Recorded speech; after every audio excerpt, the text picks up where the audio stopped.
our brains here, and I'm sure the runners are trying to do the same, kind of forget about what just happened.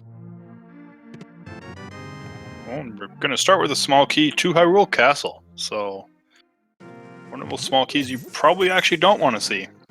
Yeah, the nice thing about it is, of course, it gives you access to both the chests that are up in Agus Tower as soon as you can unlock the barrier. But yeah, it's one of the hints in Key Sanity towards a required Aghanim. A little bit less likely in Key Sanity, I want to say. Maybe even significantly less likely that Aghanim will be required because of those key requirements. Yeah, we got a nice Tier 1 tree pole, though. We've got the bombs. Oh, nice. Yeah, Oh my God. We got some shoes. We got big shoes. We got the boots.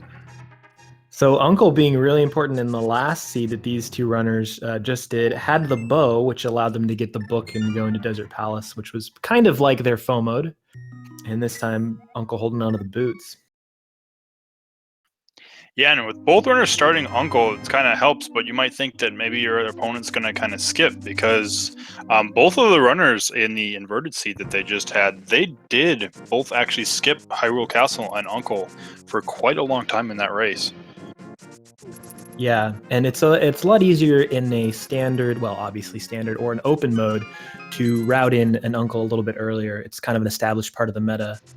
In inverted, it can be a lot easier to isolate. Interesting that they picked up a pod key in the Sank chest. You might have seen some weird routing, a different kind of turtle rock than you're used to in inverted mode if you're new to that game mode.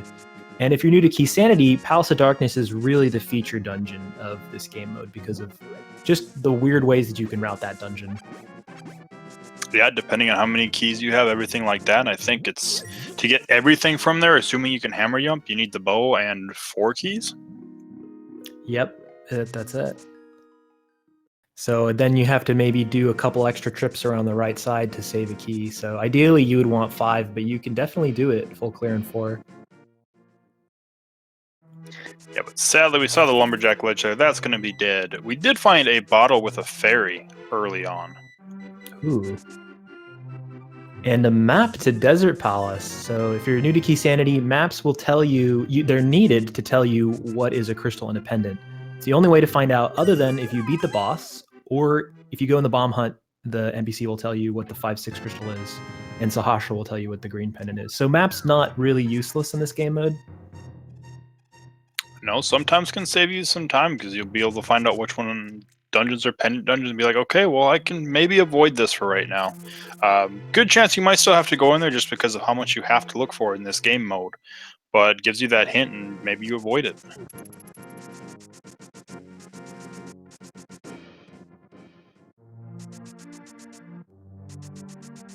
So it looks like Mclagging might have maybe went by Bonk Rocks and forgot to pick it up on his way up to kind of the lumberjack way, but he routed it back in. So got some more bombs for his troubles, and we'll see what's here in the lion's hut.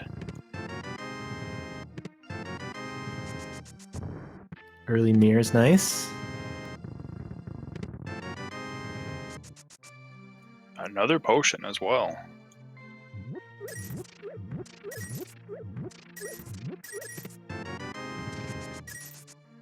And some more bombs. So we got a mirror and another potion.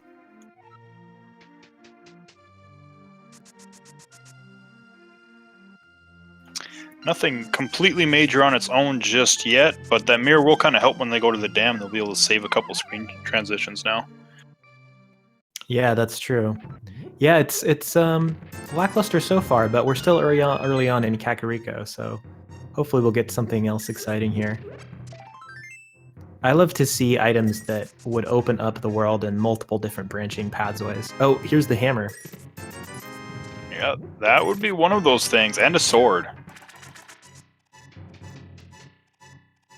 So potentially right now we are gloves. It would be a sequence break without the lamp, but we are gloves away from going up to Death Mountain and having access to East Death Mountain already. Oh yeah, with that mirror and that hammer, I didn't even think about that. chicken hunt with one of those pod keys again. Still 4 of those missing. There's 6 altogether in the world.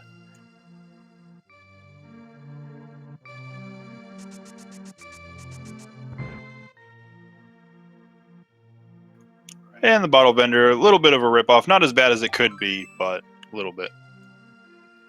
Yeah, I didn't see. Maybe Matt skipped it because he was short 5 rupees.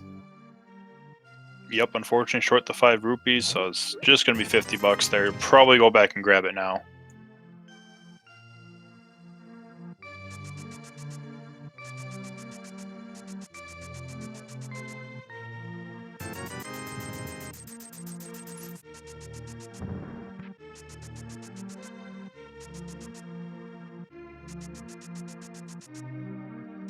And we're going to make our way out of Kakariko Village. And all the items individually right now haven't really given us access to any new locations, so we're still kind of on the first sphere right now, and we've got a map. We're actually going to take the time to pick that up. Like we said, is going to give us some information, potentially. Well, Misery Mire map, that's an important one, because that might even tell you if you need a flute or not this seed. Oh yeah, good point. Mclagging, though, deciding to leave it behind. He may decide to come back for that. You know, might decide to route that in with Village of Outcast stuff, because he has that mirror. But for now, saying, I don't know if I care enough about the map just yet.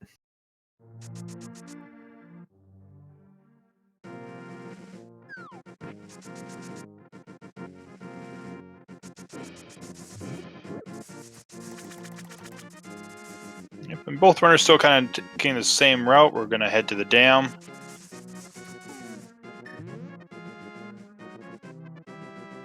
See what 2 items we have here.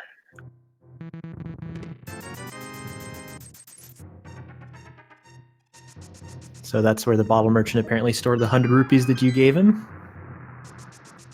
Shouldn't have left it out in the open like that. Now he's lost 100 rupees. Yeah, should have known better. This is Hyrule. It's full of thieves. Ice Rod.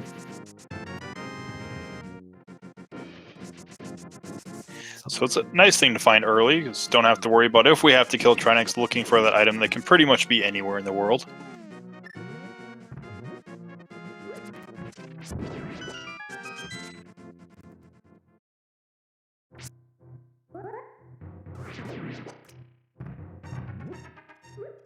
Seeing some bomb strats here from Matt, but misses the 2 Moldorms on the left. Mclagging taking a death. Oh no. Oh, he's got a fairy. That's right. I picked up that bottle.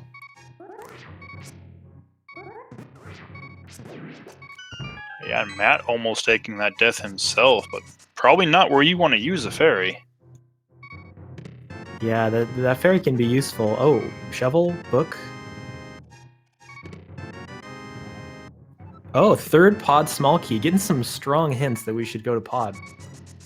Especially we got the compass to pod as well. If I'm not mistaken, the logic for Key Sanity does not actually believe a dungeon's in logic until you can actually gather both the compass and the map as well. Yeah, so specifically the boss will not be beatable in logic until you've found both of those items. As long as there hasn't been some update since the Key Sanity tournament. Yeah, I'm pretty sure there hasn't been.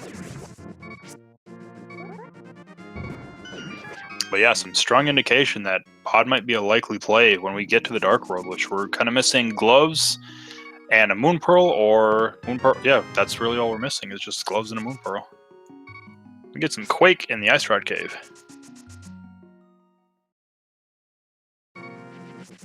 Glagan setting up a boots walk. I didn't see if Matt did.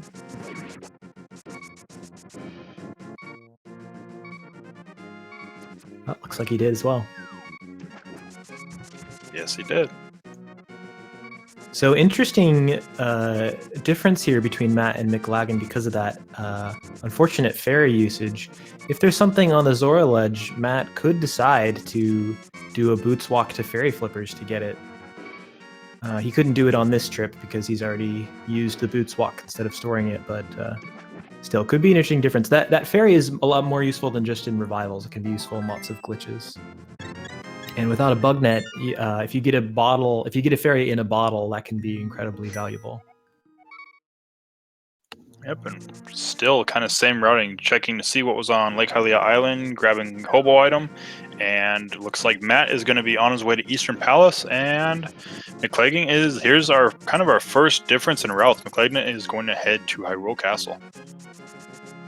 Yeah, so Matt, I think heading towards the item density, quick check of Sahasrara, but may go to Eastern.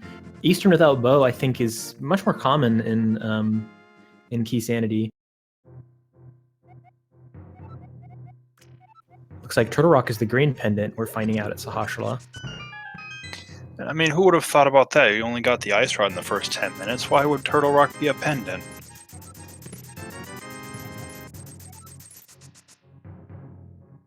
When we get the map to Eastern Palace, we'll be able to find out what this is as well. A bunch of maps. So we got crystal number 5 on Eastern, and we got blue pendant over on Desert. Oh, looks like Matt is deciding to go into Crystal Eastern. You might think that that map check would discourage him, but unperturbed. Key Sanity, I think, as a game mode, is really known for, you have to kind of almost full clear everything, but also it becomes about efficiency and routing. So how can I avoid double dipping, not just dungeons, but overworld locations? However, you do have to make gambles like this, like going into Eastern Palace without keys or without the bow. Yeah, you do have to make those decisions, and they are important because sometimes you'll find that major item, but you won't really have any keys or anything like that. Kind of like Eastern Palace, you're missing the big key, so that's one item. Don't have a lamp, so there's an item in here that's out of logic, but we'll see what else is in here. And for those counting along at home, because this is Key Sanity, normally there would only be 3 items in this dungeon, but since all of the dungeon items have been put in the general item pool, we're going to find 6 items from the general item pool here, although we can only reach 4 of them currently. Yep, unless we find the big key, only going to be able to get the 4 small chests here, and the boss is locked behind the bow. So far, though, just 2 big 20s.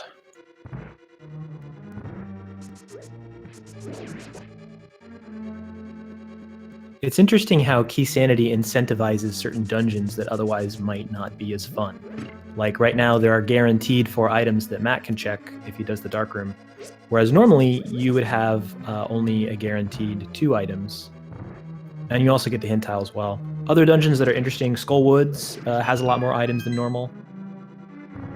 Pod has 14 from the item pool. Ooh, got a big key to Misery Mire.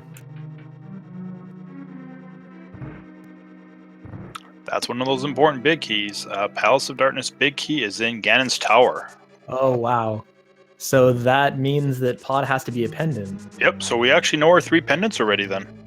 That's interesting. All right, so then we can determine what our crystals are and what items might be required and not required. Unfortunately, no super interesting items that we can ignore because of those pendant layouts. Yeah, and Matt had a little bit of trouble in that first Dark Room. Those bubbles were kind of giving him a little bit of grief.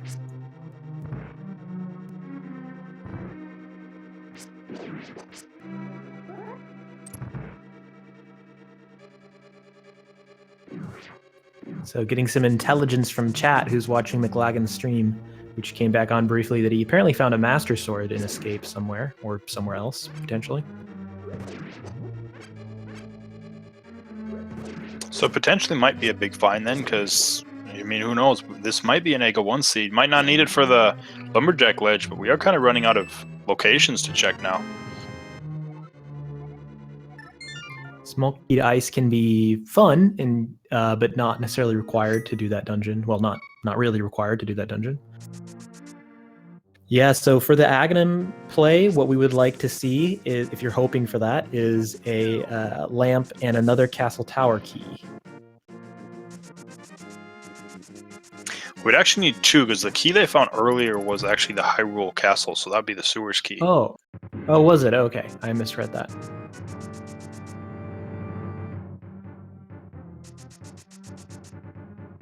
Oh, here's a big key. Tower of Hera big key.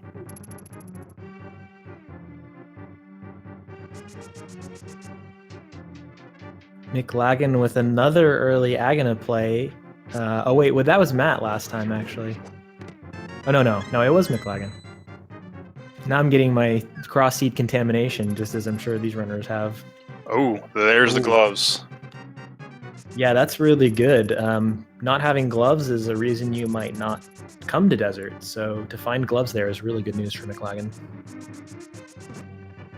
And we're not quite sure yet if that early Eastern Palace dip is going to pay off for Matt. It really depends on what the big key Misery Mire locks. And even then, we still have a lot of requirements. We still need to find, mitts. Well, there's the Master Sword we were wondering about. But we're still going to need to find the mitts and the flute. Potentially even a medallion as well.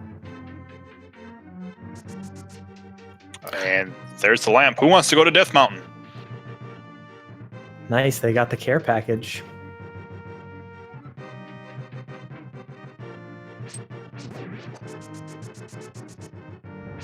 All these Ganon Tower hints so far.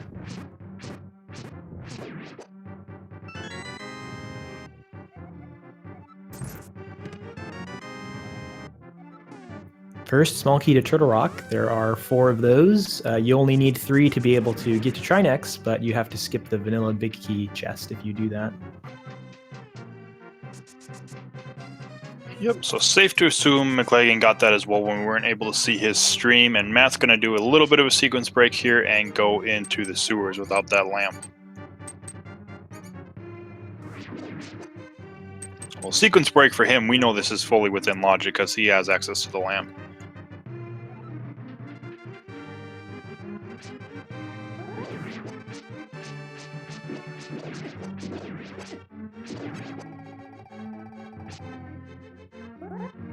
So Matt still has his fairy and a potion in case he does get knocked around a little bit here. So far, doing good. Taking care of those ropes in that hallway.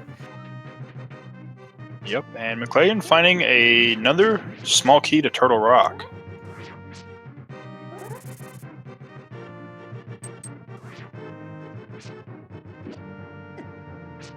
Yeah, is now going to make his way up to Death Mountain. We've got plenty of items. We already have that Tower of Hera big key as well. That's kind of the big thing. We could actually complete that dungeon already. Matt using his fairy now.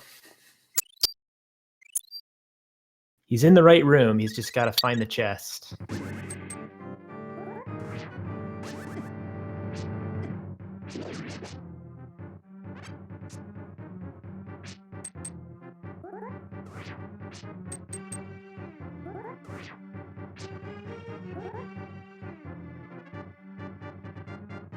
I think he's pretty close to it.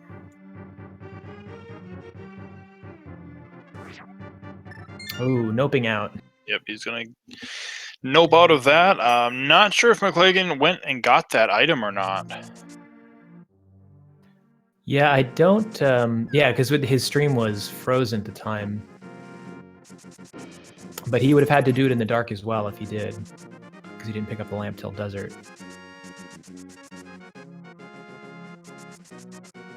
Yeah, and we saw he didn't check it after finishing up when he just kind of dropped in the back, so...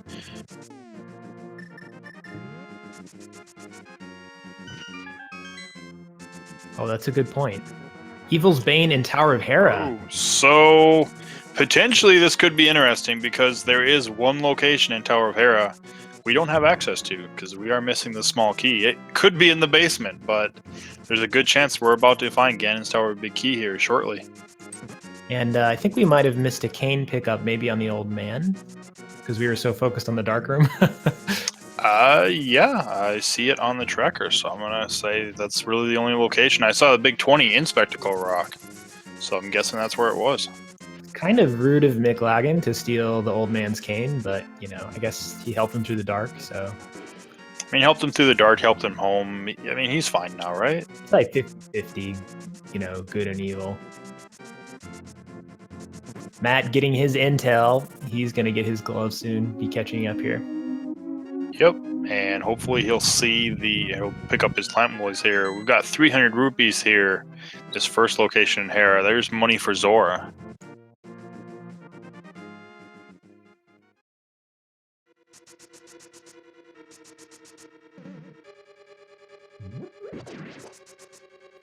Ooh, so we find out Might be a troll. Well, there's a small key to Ganon's tower, but the troll hint, we do have a unique item in Palace of Darkness, which we know is a pendant at this point. The only question is, what unique item is it? I guess it's not surprising to me to see that when you get 3 small keys so early in the seed. And of course it has 14 items from the item pool. So pretty probable that it's going to contain at least one progressive item. Yeah, definitely. And question in chat, Admiral Stormy, runners can have a personalized checklist. Yes, you can run a tracker while you're doing a race.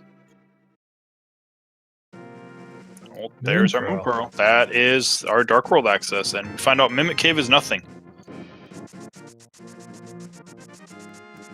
And that is actually almost as vanilla as you can get for the Moon Pearl. Yeah, right? And there's the GT Big Key.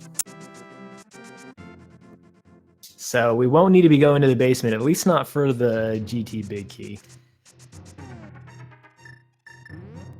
Yep, no GT Big Key hunt now. We know where it is. We have it in our pockets, at least for on Mclagging side right now. But who knows, we might still need that basement.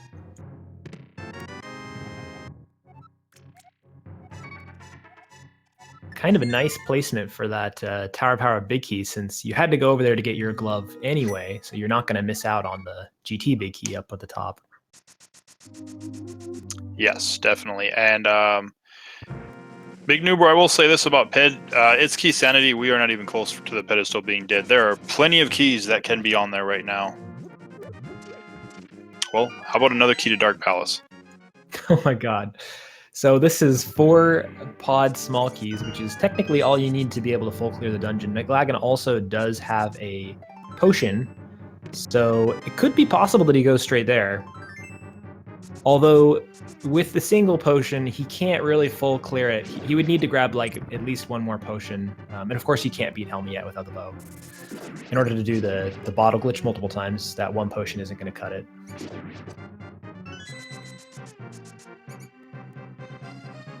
Big key on the floating island, though.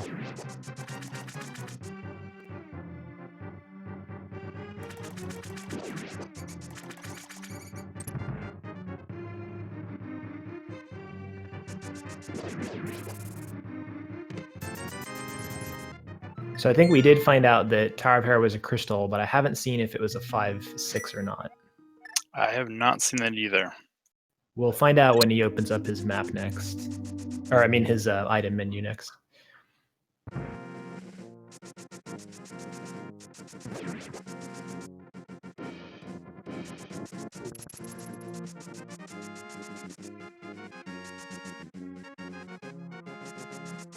Just a number 1 crystal.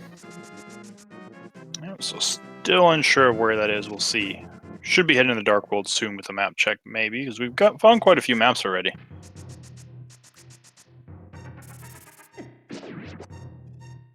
Yeah, I guess that's the last piece of interesting dungeon intel we have left, isn't it? It's just that last 5/6 crystal. Such early knowledge. Yeah, which, if I'm not mistaken, I know we at least have the map for Ice Palace and Misery Mire, so there's 2 of the dungeons we know have to be a crystal. We got a hook shot. Ooh, with the Swamp Palace care package. Of course, they're still missing the small key, so it's not going to get them very far. No, but Key Sanity could do one of the worst things it can and just be a vanilla key, and that small key is just waiting in Swamp Palace. Oh god. You know, I think when you don't, for instance, in a non-key sanity game mode, I think people tend to isolate that chest if they don't have the hammer, for example. But I think, you know, especially in key sanity, many runners will treat that chest like it's an overworld location, and they'll find ways to route it in early. We'll see, though. Mclagging's going to the Hype Cave area portal. Yeah, and we are still missing flippers as well before that, too, so that's kind of right. the thing. But, yeah. I mean, I don't blame him for starting out at Hype Cave. I have a feeling he's going to make his way right to Palace of Darkness after this. Yeah, that would be a strong play.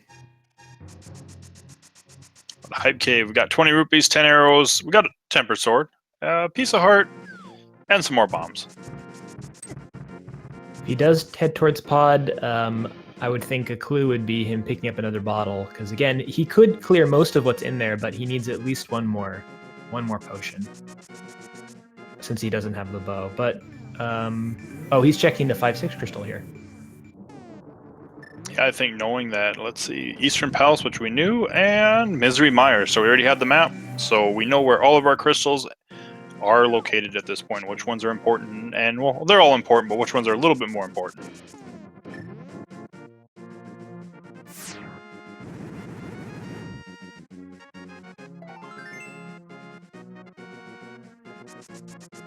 Right, but Mclagging's actually going to go ahead and check out old Stumpy here, and I'm going to guess is probably going to check the race game as well. We get a map, which now we don't want to see anymore, especially for that dungeon.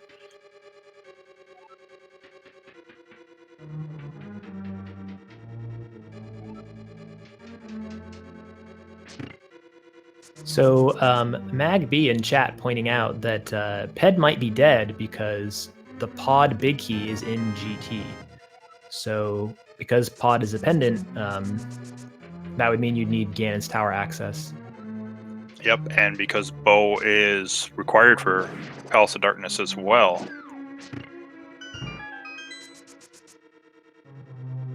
Yeah, I'm not seeing any items that would allow us to still have a Ped that's alive.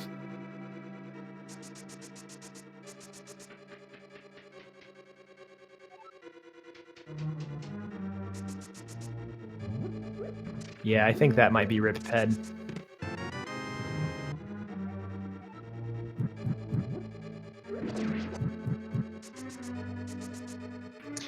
Even if for some reason it was a GT small key at this point, we got the single arrow, which I guess is good information for Mclagging because we know that single arrow can't be the unique item in Palace of Darkness. But even if it was a small key, they already have one Ganon Tower small key now, and you can get one on the climb up. So they're good on keys for Ganon's Tower at this point already. Yeah, logically, of course, you would need more in case you key locked yourself, but in this case, our runners are not going to need them for go mode.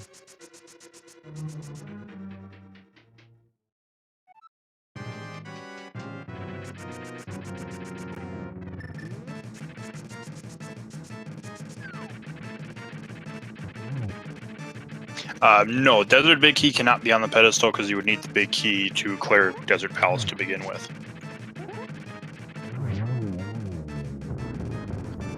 But Matt takes down Troll Dorm.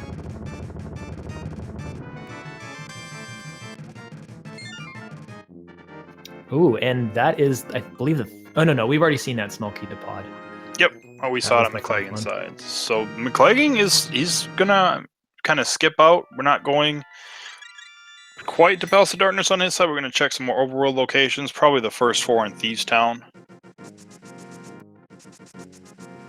Ooh, there's that important small key.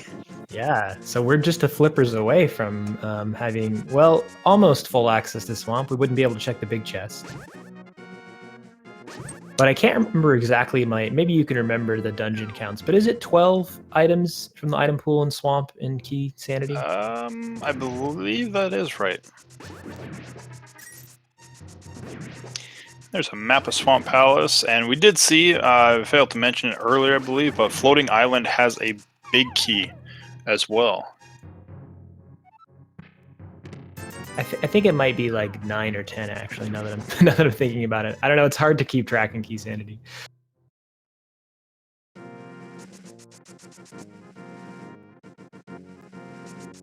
Yeah, because there's 5 items normally. Ooh, the bow in first 4 of Thieves Town. All right, so Mclagging actually making a good idea here to check this side before going into Palace of Darkness. So now he doesn't have to potion glitch. And he could feasibly clear everything out except Helmasaur King and the big chest. Yeah, ideally, of course, you would also love to find a 5th small key. It speeds up that pod check a little bit. Finding the silvers here as well. Bow and silvers in early Thieves Town.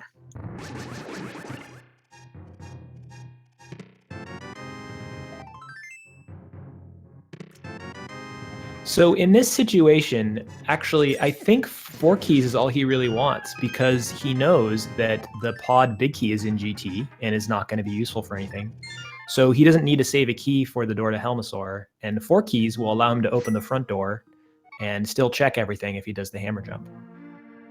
Yep, this is true. Of course, it's still a pendant, but it's very item dense, and he's got that hint that there's a unique item there. So I wouldn't be surprised if he goes there very soon. Yeah, I would not be surprised about that either.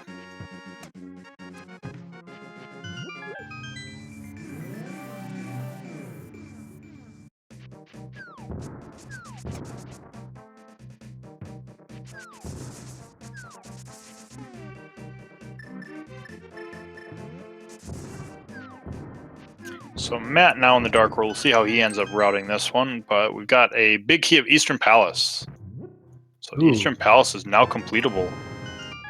So Matt, having already dipped Eastern, if I'm remembering correctly, Mclagging was able to skip out on that. Now he can single dip it with that big key and the bow.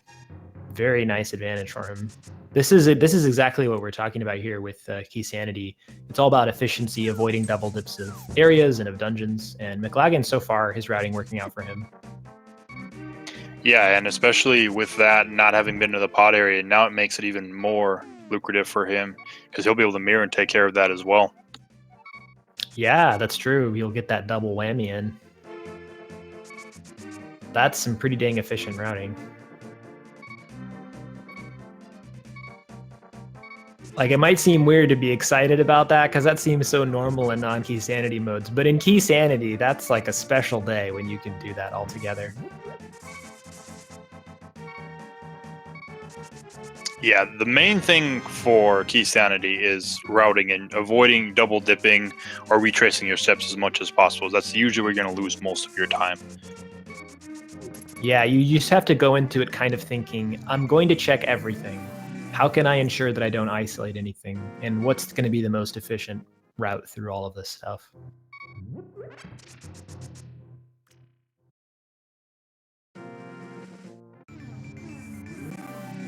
But this is Randomizer, so, you know, the best laid plans of Links and Zeldas often go to Aghanim. Yeah, you can have the best plan you want, and then it doesn't matter.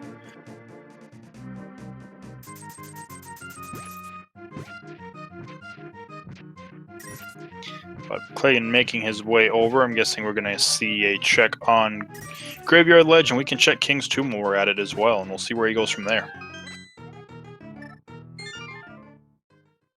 Yeah, not many other options on this side of the world. In fact, I think this might be it for him. So saving quit and going somewhere has to be the next play.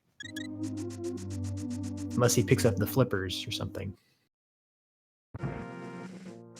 Yeah, or unless he wants to go back and get a water walking glitch with his boots. But yeah, I think that's really what it is. Or he can just kind of run over to the eastern area at that point if he wanted to and kind of go for pod in eastern. But we'll see where he goes. Oh, yeah. Sure, that's a good idea.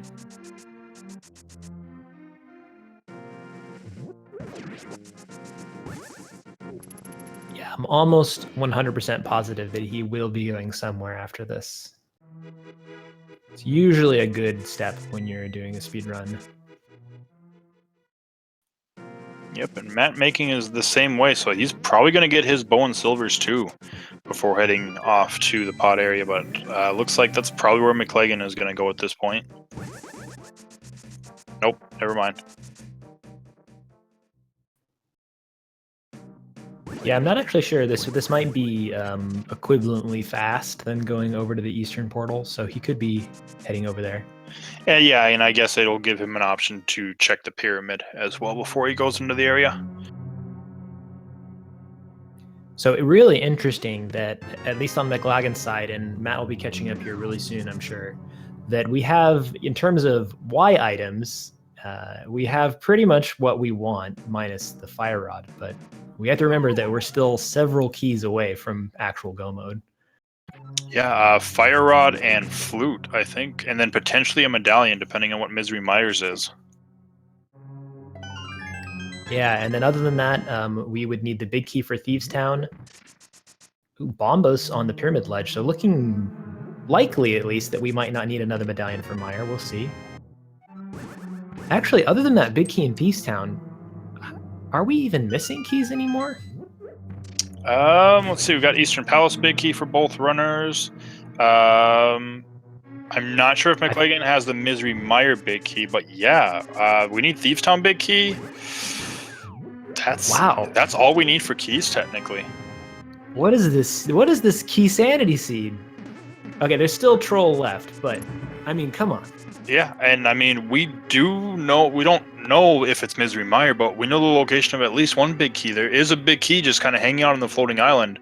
We're going to need mitts, which we'll need mitts anyways. But yeah, we're not actually many items. Considering this is key sanity, we're actually very close to go mode already. Yeah, I forgot about the mitt requirement as well. So yeah, so mitts, flippers, fire rod, maybe a medallion, And flute. And then a big key for Thieves Town. Okay, that's still a number of items. Still So, though, yeah. 35 minutes in, and to have, you know, the setup that they have right now is pretty wonderful for a key sanity seed. Yeah, and we know that there's a unique item here in pod, so there's a good chance it's one of those items too, because we're kind of running out of spots, and of all those items, the one that's going to unlock the most potential really is going to either be flippers or the mitts. So a chat weighing in here. Actually, Ice Palace, Big Key, and Small Key are not required to defeat the dungeon. They might be logically required, I forget.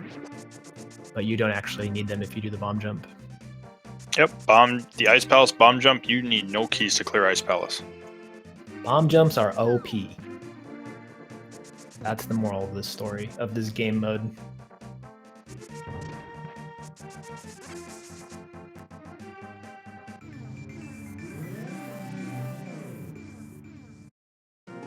If I'm not mistaken, the Misery Mire Big Key is actually in Eastern Palace, so Mclagging is actually going to be picking that up shortly.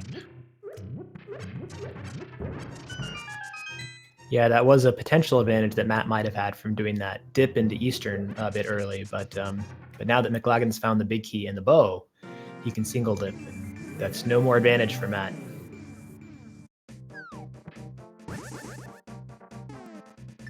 Otherwise, Matt's been following a very similar route to Mclagging, and I think actually the Eastern Palace dip is the only major significant difference.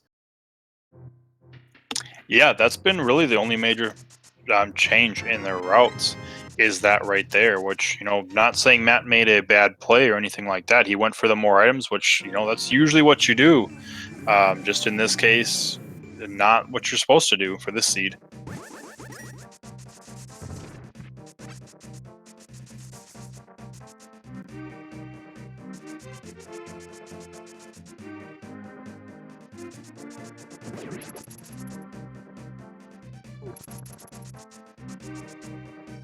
Yeah, so just to review, seeing some folks in chat talking about PED possibilities, we're pretty sure that PED is dead since we saw a hint that the pod big key is in Ganon's tower. So that eliminates, I think, all of the rest of the items we might want. Yeah, because we would need to be able to get to that, and, you know, all the items that we're missing at this point are required to even get to Ganon's tower. So then when we get to Ganon's tower, we don't even need to find the big key at this point. We're done. Yeah.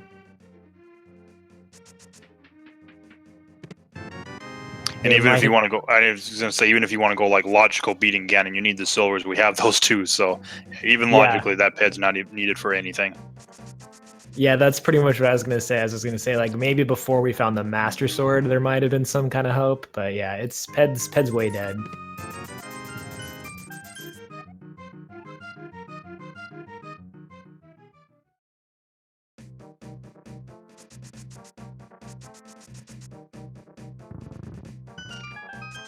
Yeah, this is a really interesting dungeon layout for Key Sanity because of how few key requirements are for these dungeons here. And Mclagging, I'm getting that info. Yep, Bill McD, you're about to actually see the bow and silvers. They were both in these first 4 chests of Thieves Town.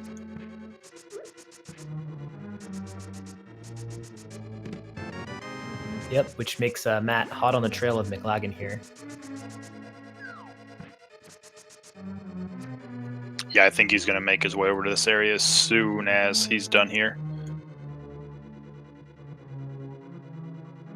And Mclagging didn't have the intel that the pod big key was in GT, which tells him that he doesn't need to do Helma, or the big chest, which tells him he doesn't need that 5th pod small key, which might be part of the reason he delayed coming here a little bit. But Matt does have that intelligence, so that might be an advantage and a reason he's going to come straight here.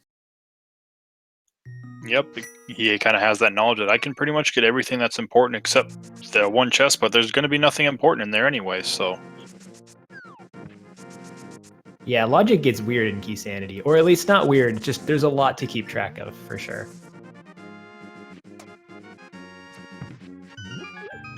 Alright, but Mclagging takes down the Almost Knights. We got a piece of heart for our troubles, but we got crystal number 2.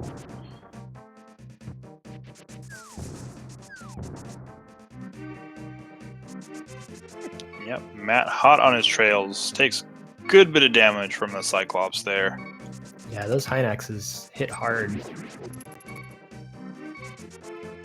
We've got the one thing is we are 40 minutes in the seed. We haven't found a lot of health, which is usually actually typical of a Key Sanity seed. We're only sitting about 8 hearts, and Green Mail in the Dark World, it's still a good bit of damage.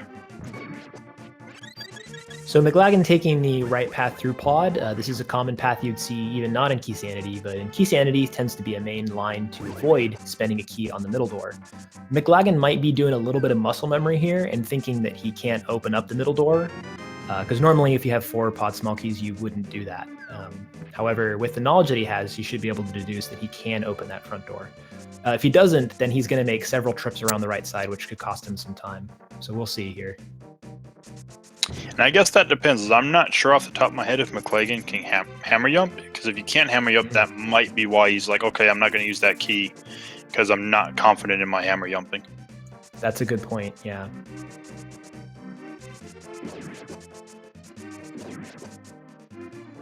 Yeah, hammer jumping used to be a lot more of a rare thing that you wouldn't see in Rando very often, but it was made really popular by the Key Sanity tournament just because of situations like this, how useful it can be.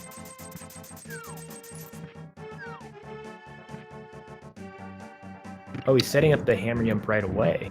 Oh, no, he's just bombing the wall.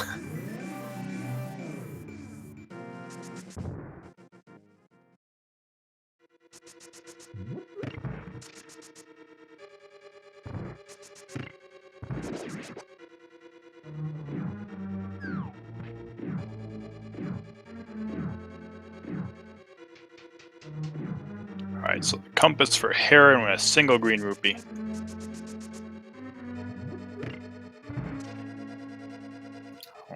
At least one unique item we found, and it's the flute, so nothing really opens up by itself, though. And a butter sword. Yeah, it will be required, but not quite useful yet without those myths. Although it is nice to see the flute before the myths, because the myths will open the seed up much more wide. So maybe myths are maybe like the last thing you want to see in terms of a fast seed. Oh yeah, I mean, if you want to pick a go mode item, myths are easily what you pick just because it locks so much, especially, Ice Palace, Misery Mire, Turtle Rock.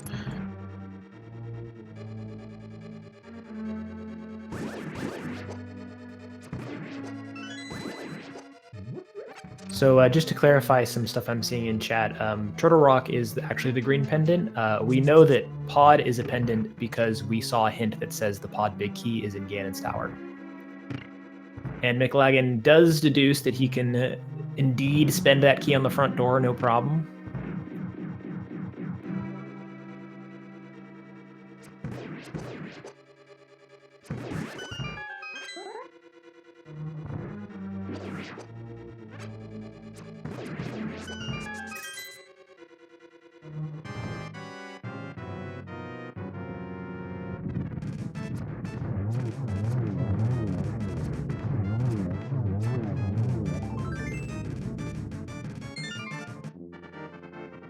And there's our mids.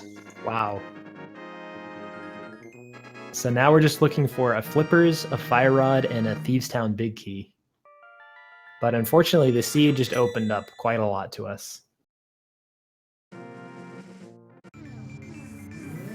Yeah, thankfully the 2 dungeons you probably don't want to go into looking for an item though right now, you logically don't have that. Well, swamp you just can't get into. But Ice Palace is out of logic right now. So probably at this point you're hoping to find the Fire Rod and the Thieves Town Big Key, and Flippers are your go mode right now. Yeah, that would be pretty nice. Probably the worst thing would be progression in Turtle Rock, especially with only 2 small keys. Could be possible. Yeah, could be possible, and we'll see where Mclagging takes our Swag Duck to.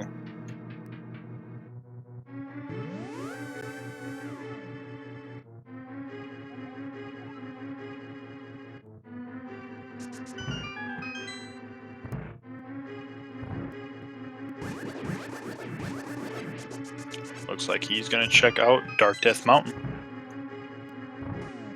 Maybe pick up that big key on the floating island, see if that's a Thieves Town big key. Yeah, that would make sense, because at that point then you're looking for just a couple items.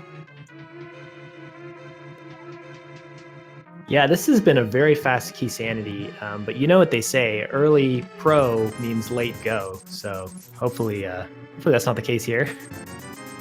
I'm sure after doing another run right before this, these runners are a little tired, so I'm sure a faster seed is better for them. Yeah, but unluckily for them right now, one of those big keys, if this is not the Thieves Town big key up here, that's one of the worst big keys to try to look for.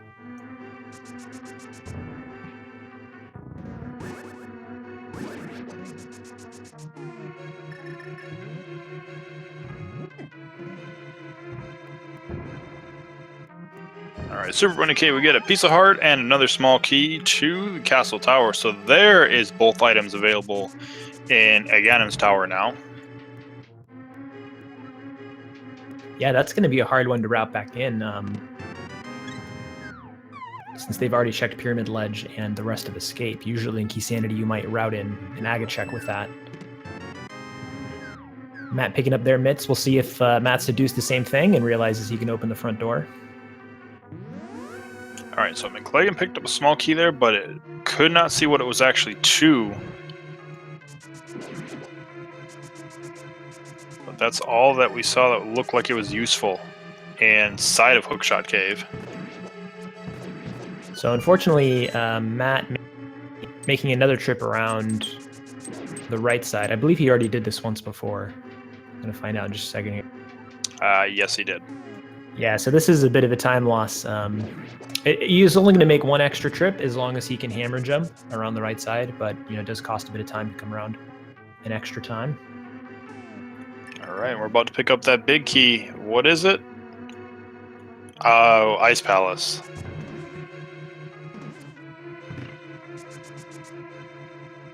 Yeah, not what he wants to see.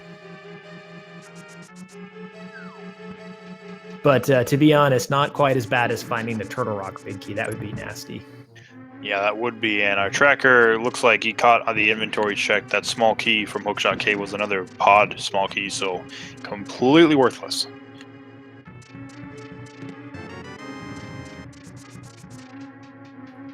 And we do have access to Turtle Rock then. Turtle Rock is Quake. So we'll see if Mclagging's just opening it up or if he's going to hop in and check what's going on in here.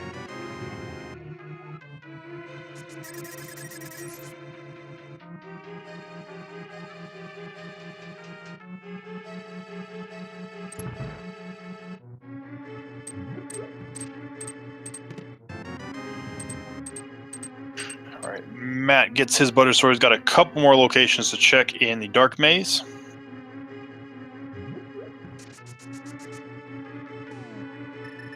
Oh, yeah, been just setting up for that hammer jump.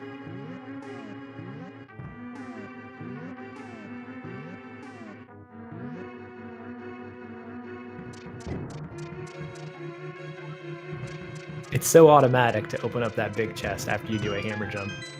Yeah, I guess the only thing that doesn't make a lot of sense as to why he's hammer jumping, unless maybe he's just not realizing maybe I still need a small key for something, because he did go right side twice, he's got a spare key that he could have used, because he'll be done with pod after he picks up this second chest here. He could have just walked in the Dark Maze instead of trying to do the hammer. I mean, he did the hammer jump, but would have saved some time actually not doing the hammer jump there. Yeah, for sure. I mean, I think that's that's probably why he took the second trip around the right side, is because he didn't realize that he had all the keys he needs. Oh no, Mclagging taking a death to those cruel chain chomps. Yeah, those chain chomps don't play around in green mail.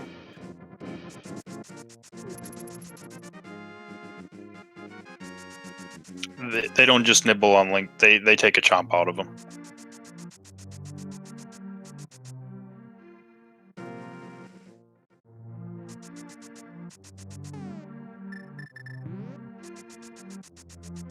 This could be a moment of routing divergence. Matt just activating his flute now. A bit later than Mclagging, in that he now has the Titan's Mitts while he's activating it. We could see him go to... Oh wait, actually Mclagging did he activated at the same time.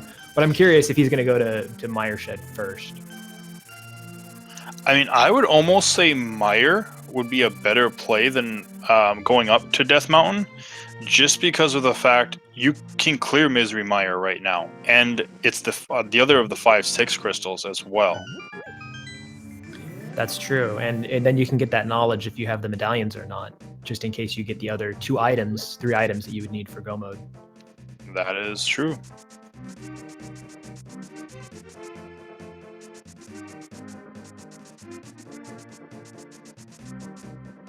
Looks like Matt is going to go ahead and do the Smith chain after stopping the shop here. We do get a mushroom in Turtle Rock though.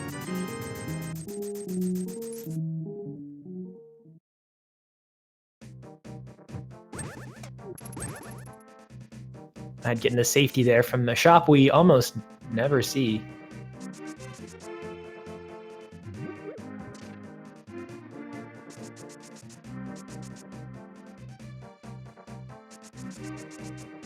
We had a hint that arrows were in Mimic Cave, Weighty Words, so that's why Mclagging decided to bail out.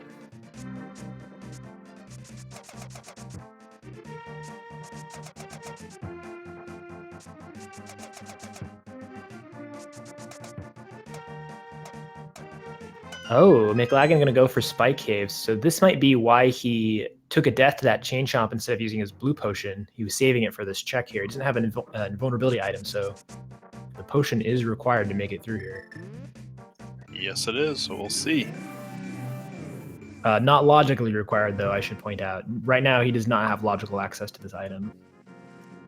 Yep, we would either need Cane of Burnout or the Cape, which we have no idea where either one of those are yet. Ooh, Smiths have a big key. Oh, it's Turtle Rock. That could be really bad for Matt, or it could be really good, a way to even up this game if the back of Turtle Rock has something. Oh, unfortunately, I had a little bit of a hiccup there. Looks like we weren't able to see what was actually in Spike Cave, or I wasn't able to at least. Yeah, I didn't catch it.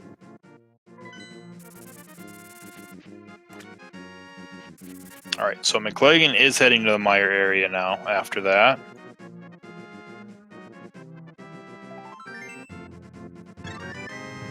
Just a piece of heart. So where is Matt going to go now? It is Bombos. That's one less item needed for Go Mode, and Matt falling close behind. Now the key to Ganon's Tower and a compass. So depending on what we find in Mire here, this game could have just evened up because Matt decided not to go to Dark Death Mountain, which, as long as Spike Cave had nothing, then I don't think we found anything up there. Yeah, I don't believe so either. I'm not seeing anything major in his inventory screen. Matt could, of course, still decide to go back up there. It would be a good idea. If he doesn't find anything in Mire, that'd be a good play. We know that it's, unfortunately, the wrong play, unless the back of Turtle Rock has some stuff. But with 2 small keys, I'm pretty sure that the back is not logically open. You would need 3 to get to Laser Bridge. Yeah, the only chest he would actually... He'd have access to 2 locations Mclagging didn't. He'd have access to the big chest and the Crystal Roller Room as well. Yes, that's right. But Mclagging did find the mushroom in there as well. And what Matt could do if he wanted to, instead of checking the chest, the vanilla big key chest, and getting that mushroom, he could actually steal the key from the Pokey, and I believe that would actually give him access all the way to Laser Bridge. It would. It would not be logical access, but yeah, he'd be able to check all those items, and as you said, because that's the mushroom chest, that could be. Did we see what the mushroom had? No, he has not went to turn it in yet. Okay, so a lot of volatile stuff that just opened up here. It's been pretty linear so far, so this has gotten interesting all of a sudden. Yeah, it has. We'll see what's going to go on here, and I've actually never seen. I'm pretty sure I've never seen Canis Mire used in that room like that. Yeah, that was a nice strat there. It's a nice backup strat. Ordinarily, if you're playing something like NMG, you would use sword beams and the fire rod.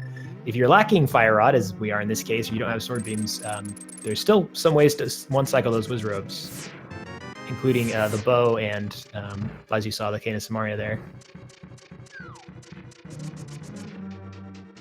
Yeah, but so far, only major thing I've seen in Mire has been the powder.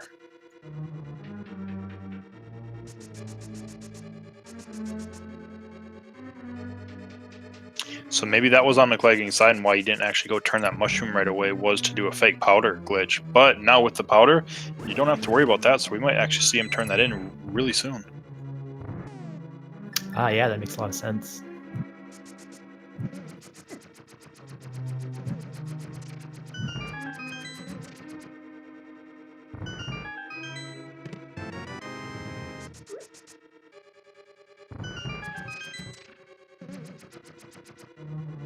Well, All right.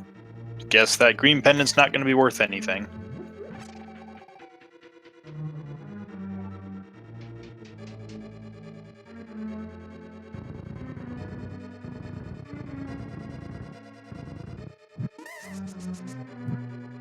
Yeah, for folks just joining us, this has been a pretty linear seed so far. Matt got a little bit further behind because he decided to dip Eastern early, which turned out you were going to get the big key and the bow later in the seed, so it was an unnecessary dip. But making up that time by not doing the Dark Death Mountain play, at least not yet. However, because of what happened in Turtle Rock, Mclagging went there early. Matt can now go back to Turtle Rock with a big key in hand, clear a little bit more stuff, potentially isolating a mushroom in the process of doing that. So this has gotten maybe not quite so linear all of a sudden, and also a lot closer all of a sudden.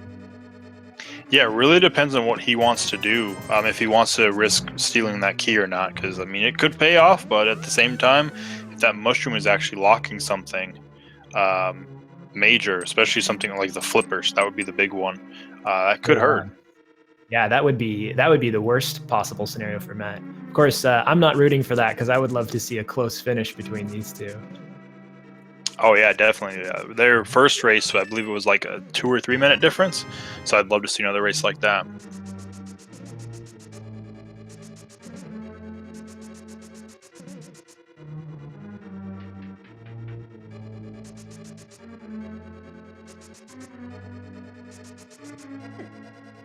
Nice last-minute chest grab from Mclagging here using the hook shot. I like it.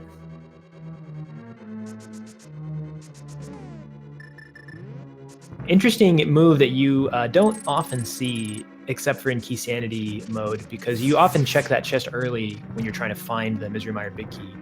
But in Key Sanity, you can, if you have the big key already when you come in the dungeon, you can just save it for very last and check it with a hook shot, and it's slightly faster. Yep, just slightly, and we get the swag net there.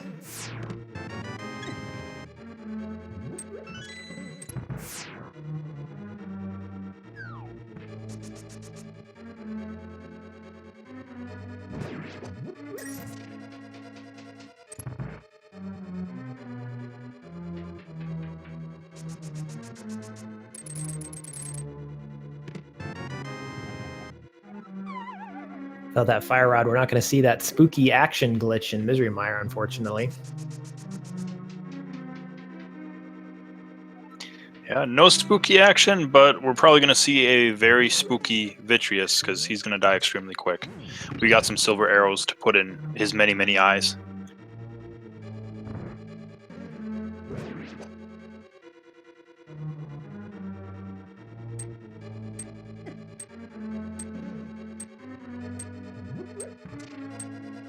Bullseye.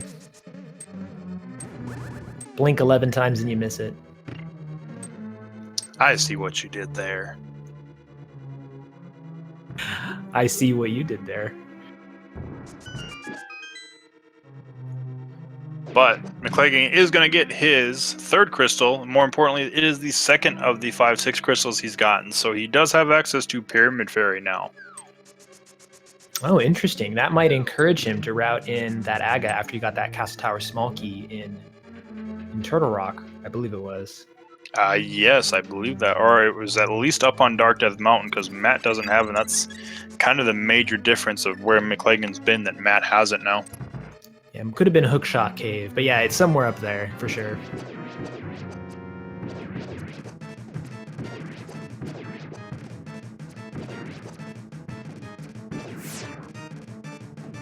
And it looks like that's where he's heading.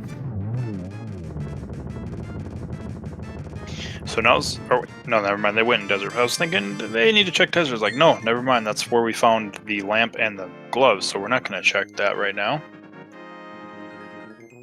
Yeah, nothing else open up there until we get the big key. Or at least a small key. Oh, right. Yeah, that's true. I guess you could go there to steal a small key to go check the right side. That's a very key sanity play. Yeah, that would be.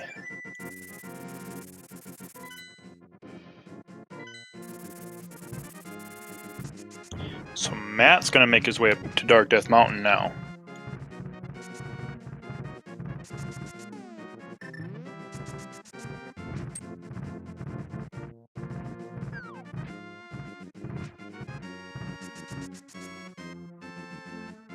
Ooh, the flippers. Oh, man. So a bit unfortunate for Matt, because he could have taken his super bomb back as well and then kind of headed towards Swamp Palace as Mclagging's doing, unless there is some kind of progression back here in Turtle Rock. So if you're a Matt fan, you got to hope that he finds something. Yeah, as if he would find something like the fire rod up here at this point, or even the Thieves Town big key. Yeah, either one.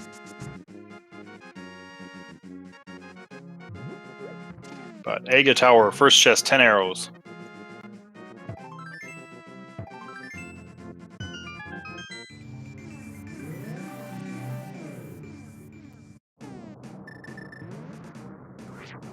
Second chest, we got a small key to Skull Woods, so nothing there that we need.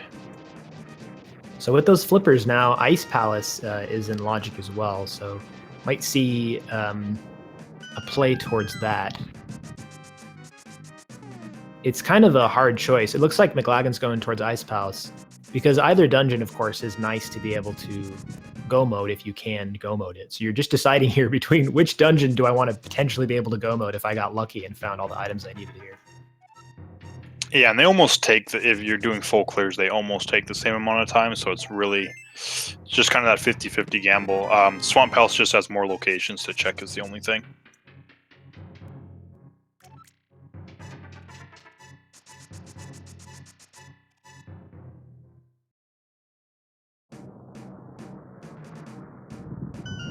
Yeah, because of the number of small keys that are normally in Ice Palace, it's a bit more item dense than normal.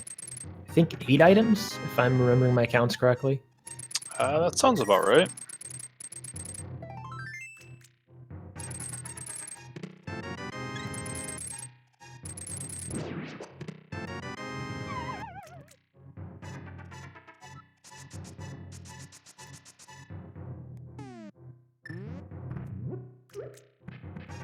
And in potentially, he's also thinking the fact that he can't actually full clear Swamp Palace. You can kill the boss, can do everything there, but you can't get the big chest. And you might be thinking, well, I don't have to leave an item behind in Ice Palace, but I would in Swamp. Oh, very good point. Yeah, and in Ice Palace, because he's got that big key, both of those big keys can be really trolly in Key Sanity, forcing you to double dip a dungeon you might otherwise not have to. But with that Ice Palace big key in hand, I guess this makes it a more obvious choice. Plus, you got those 3 hints, so... That as well. The unique item is on your uncle. Yep. I wonder what it could be.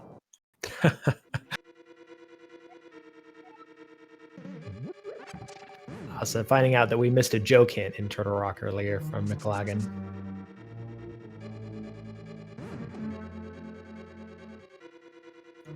So we'll see what Matt decides to do, if he's going to try to steal a key or if he is going to grab the mushroom.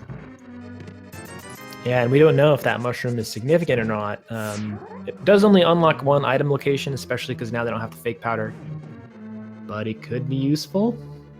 I don't know. I think at this point, if you're a Matt fan, it's higher probability that he's going to gain more stuff by going back to Laser Bridge. Higher probability that he's going to make a big play by doing that. Ooh, that pokey. You know what we could see? This is another key sanity move that you don't see too often. He could take a death at the door 2 or 3 to Turtle Rock, near the big key entrance, in order to do a save and continue, which would create a save point. Then he can check the vanilla big key location safely without having spent a key. That is true. But he wouldn't be able to do both in one go. He would have to come back. He'd have to reset and come back to the dungeon, I believe, in order to be able to check both Laser Bridge and the big key location. So that play would only be really significant if Turtle Rock were a crystal dungeon. So never mind. It's nice to think about at least. Yeah, I had to think about it out loud a little bit to arrive at that conclusion. But we did see that a couple of times in the Key Sanity tournament.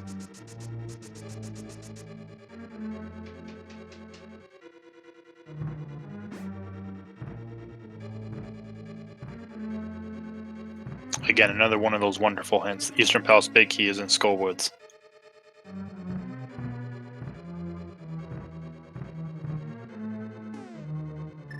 Yeah, unfortunately, don't need that information.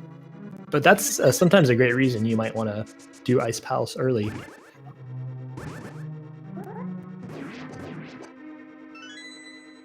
Okay. Matt is indeed stealing the small key and is going to go towards Laser Bridge, it looks like.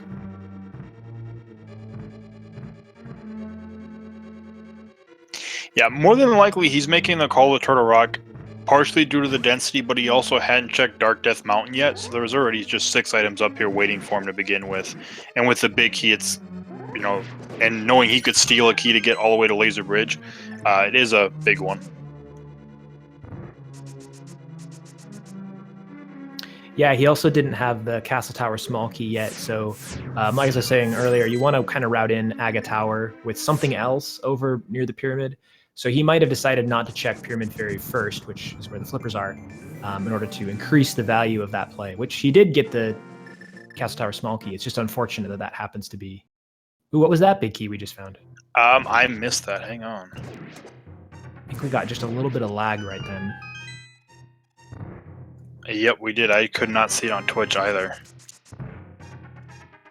Let's see if we can tell when he opens up his item menu. Yep, we will try. I know we did pick up a small key for Desert in here, so that's a big one to find. So we're kind of on the edge of our seats if that was the Thieves Town big key or not. Ooh, big key. Desert Palace. Oh my god. I'm freaking out right now, because this could be even worse for Matt. Now it's leading him on a pendant dungeon chain that might not be required.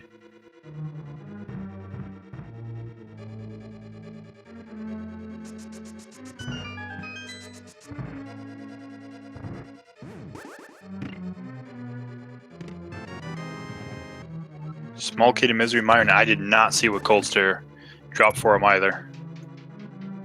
Yeah, unfortunately. We're going to have to keep our eyes out on the menu. It'd be the 4th Dark World dungeon big key if it is the Thieves Town big key. And it looks like it is not the Thieves Town big key that he picked up. Yeah, it looks like somebody in chat is saying it was the big key of Skull Woods. Well, we'll have to verify that.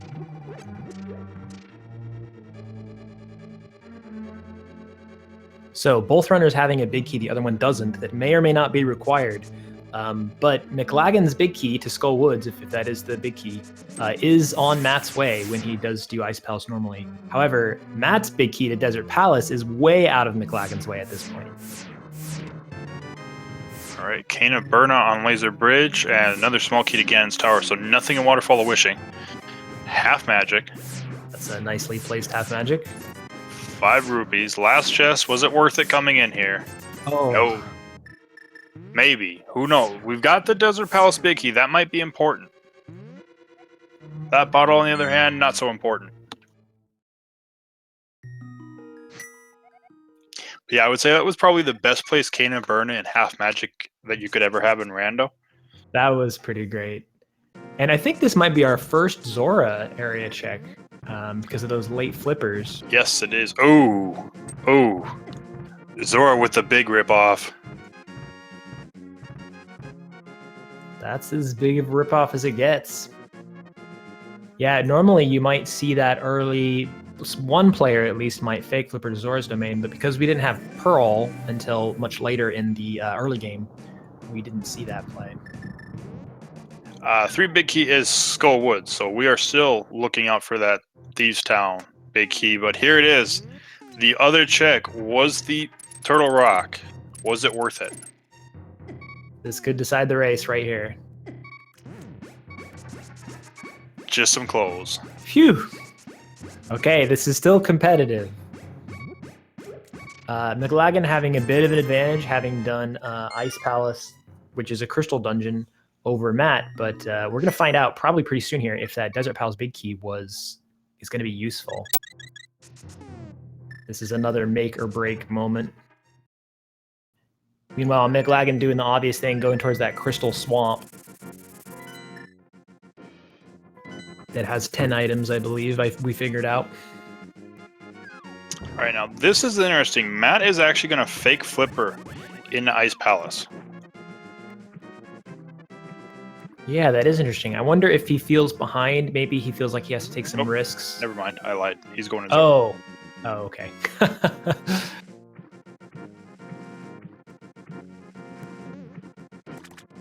The best he could hope for here is, a fire rod, but he knows he's not going to find the flippers in this sequence break unless Zora has the flippers. Yeah, and I think the interesting thing to find out is if there's going to be anything in Swamp Palace, because if there's not, that means we're looking at kind of those one-off locations that we just got access to. I don't think we've seen Batman yet, I believe. We've got Desert Palace with the 2 separate keys on both runners at this point. The Skullwoods Big Key. Who knows? We could have a vanilla fire rod. Oh, God.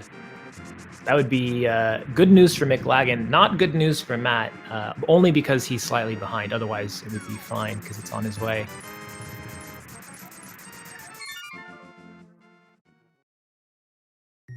Let's see if Matt's going to turn in that Desert Palace Big Key. Of course, that's what we want him to do as the viewers. But that might not be the most smart play ever. I don't know. We're going to find out.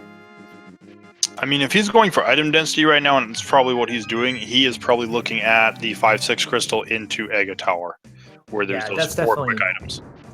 That is definitely a smart play. But it does disincentivize the Desert Palace play now that he's going to get the flippers. Which could be good, could be bad, we don't know.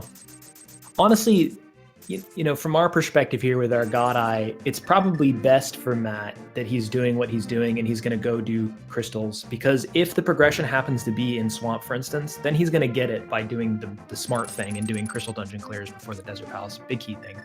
However, if the Desert Palace Big Key does lead to progression, it's still fine for Matt that he's doing all these crystal dungeons first, because Mclagging has seriously isolated that Big Key location for Desert Palace in Turtle Rock.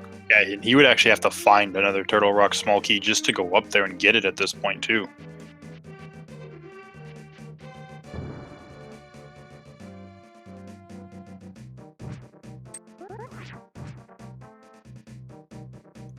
Yeah, it could be very interesting if Fire Rod is in Desert Palace, what key it's locked behind, because that could be the big difference. Yeah, if it's locked on the right side, then you could steal a small key. And indeed, in this situation where you've just isolated a couple locations in Turtle Rock, then you might see a small key steal from Mclagging, whereas normally you might not see that.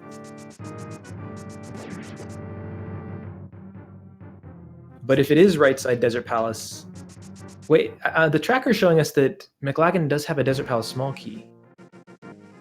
Yeah, Mclagging found the Desert Palace small key in Ice Palace, and then Matt Oh. got the big key from Desert Palace. So I must have looked away at that pickup, but yeah, so never mind about that key steal business.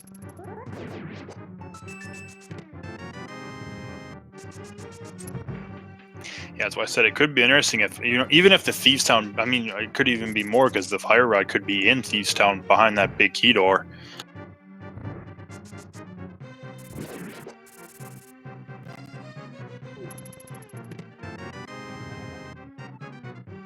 All right, left side swamp, here we come. What do we got? Heart container. Actually, I think that was Sankart. Oh, looks like it, yeah. And a big key. Big key. Thieves Town. Oh man, the big plays. I mean, this is a smart standard play. It's Crystal Dungeon. Come full clear the dungeon. So if you're a Matt fan, you gotta hope that Fire Rod is in Desert Palace behind that big key, because that's his final hope, I believe. Yeah, I really think that's the case. Otherwise, if this is pretty linear for Mclagging, then we're looking at Matt being a dungeon and a half behind here. Yeah, and it's going to be a full clear of Ice Palace and a full clear of Swamp Palace, so...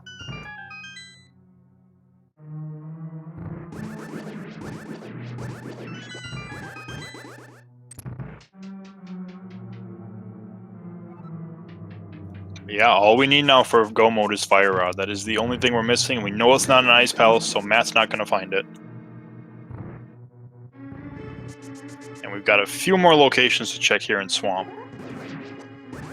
Oh, there it is. There it is. Go Mode is in Swamp Palace. Well, good news is Matt's going to find that naturally on his way if he continues the plays he's making, doing Crystal Dungeons first, which is a smart play. The unfortunate news is that this solidly puts him, I said earlier, a dungeon and a half, but maybe it's more accurate to say a dungeon behind.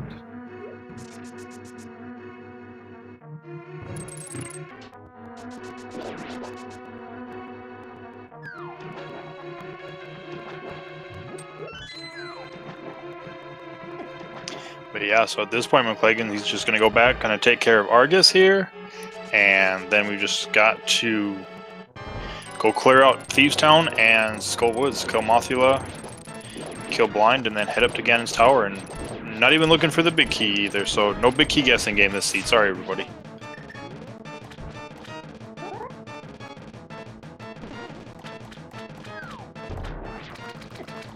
Yeah, GT Big Key was pretty early, so if you guessed like 20 or something, you were probably right.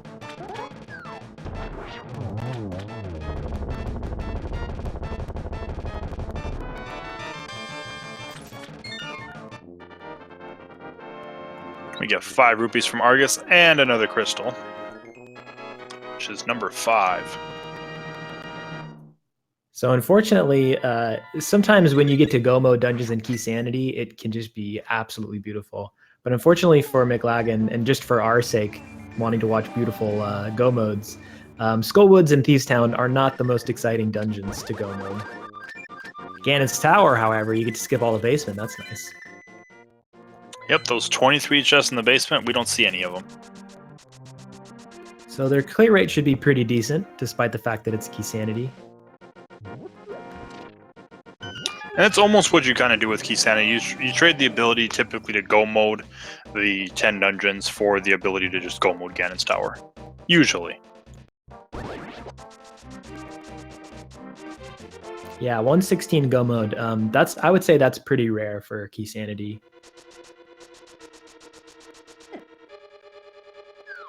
Yeah, this should actually be some nice times.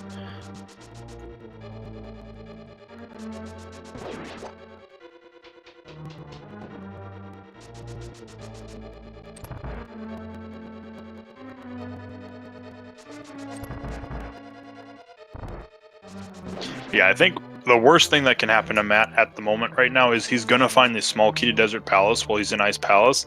He might think just to go there if he feels behind. To gamble that, hey, I can clear this dungeon. It is a pendant, but you know where I found the big key, everything like that, and just maybe that this might be the play. That would be a really, really smart, well-informed gamble. It's just unfortunate it would be the wrong one. But yeah, it would make a lot of sense because he might know that he dipped more of Turok than was strictly necessary. He double dipped Eastern Palace when he didn't have to. Now he's getting all the hints in the world to go back to Desert.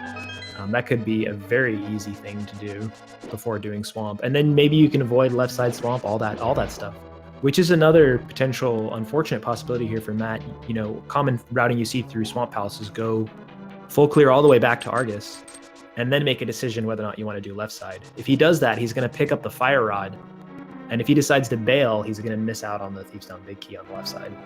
Yeah, it's a little bit harder to justify that with key sanding just because you know there's no like dungeon items. There's no map, compass, or I mean, it could be a map or compass, things like that, but it's not guaranteed like it would be in a regular seed. So yeah, I guess it just depends on how desperate you feel. Yep, we'll find out because he's got all the locations here in Ice Palace.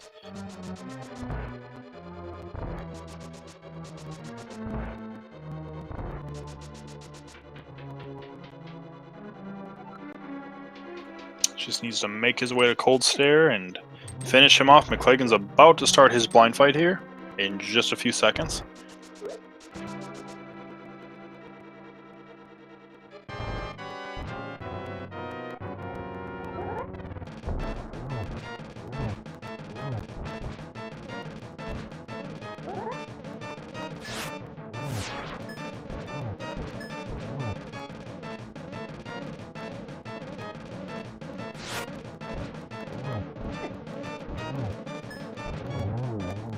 Alright, and down blind goes for Mclagging for 50 rupees and crystal number 6.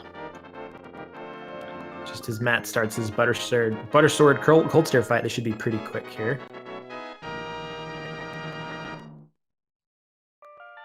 Nope, don't blind hat his pun. He said he hasn't seen the Eye Doctor in years. So now I would say that, well, it's true that Matt is a full clear of Swamp and a go mode of Thieves Town behind Mclagging.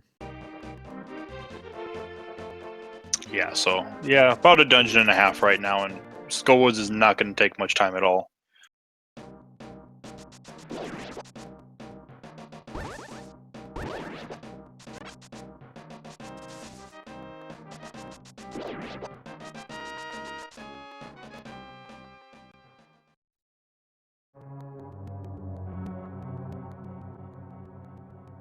Matt doing the kind of smart, I'm just going to clear crystals thing, which we know is the right move here. So glad to see he's not going to Desert. Yeah, I guess, if he's keeping track of his locations, everything like that, potentially he knows as well. If it's not in Swamp, then it's got to be in Desert at that point. He's kind of in prime position to just flute over. Yeah.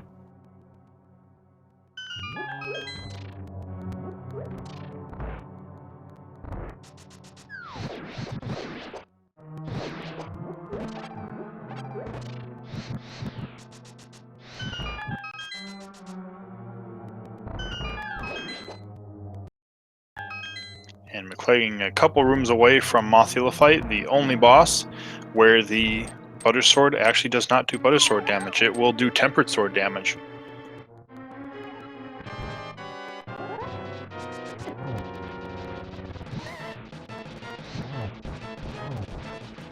Yeah, this is a fix because in the vanilla game, the Butter Sword does no damage whatsoever to Moth, so the devs fixed it so that it does tempered damage at least.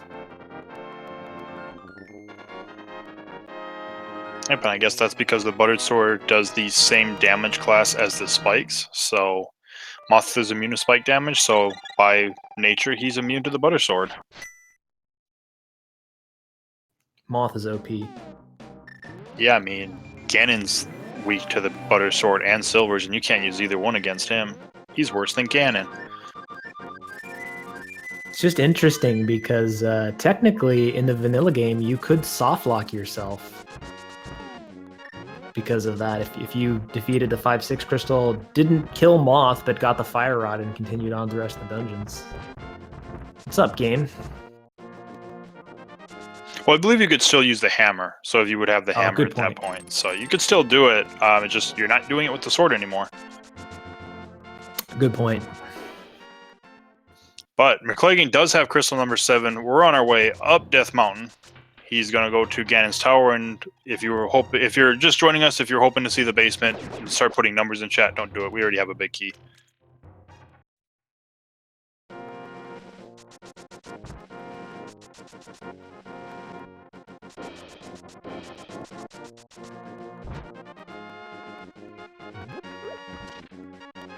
All right, this is moment number 1 that Matt might decide to go left side swamp.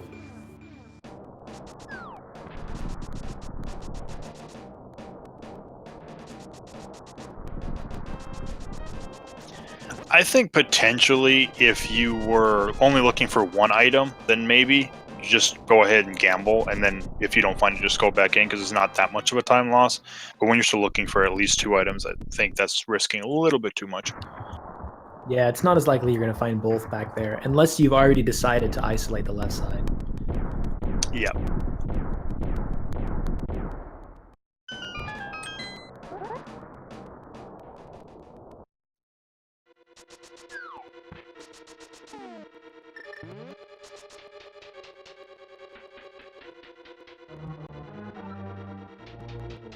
There we go. Goodbye, pod basement.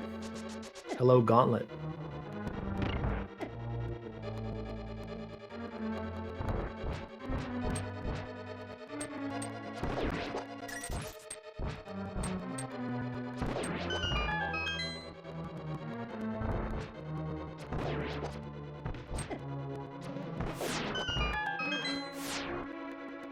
Yep, the lovely part about Key Sanity, most of the time, where you just don't even see that basement. You get to run in here, skip everything. I'm just going right to Aga 2 and Ganon. I'm done with this. Yeah, ordinarily, it's a nice breath of fresh air after you've done like a 2-hour seed, but this has been a pretty fast seed. Even if it wasn't Key Sanity, this is a pretty fast time. Yeah, I think potentially, because I don't remember the times right off the top of my head for their first game, but Mclagging, depending on how his tower goes and everything like that, I think he might actually finish this Key Sanity seed faster than he did the inverted seed. That's pretty incredible.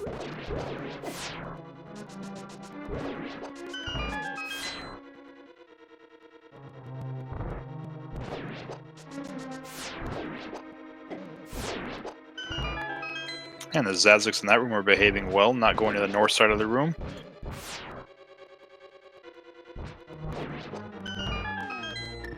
So Matt did pick up his Thieves Town big key, and he's going to pick up the fire rod naturally in the back here. Yep, so he's probably, I would say, about 30 seconds to a minute until his go mode.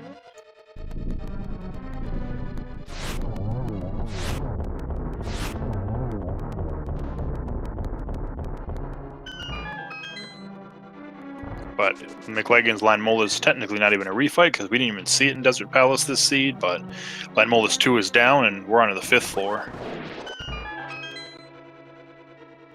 Yeah, making great time through this gauntlet here.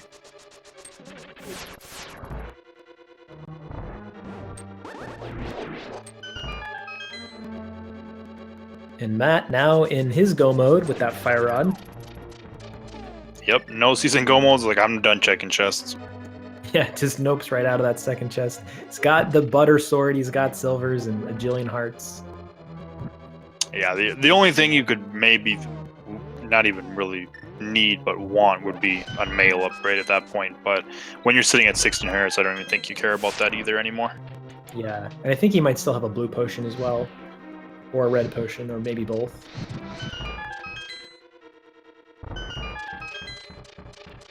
Yeah, I believe they do sell potions, so yeah. So, sorry, go ahead. I was gonna say, no, Matt's just entering his Argus fight, and Mclagging's about to get to Trolldorm 2.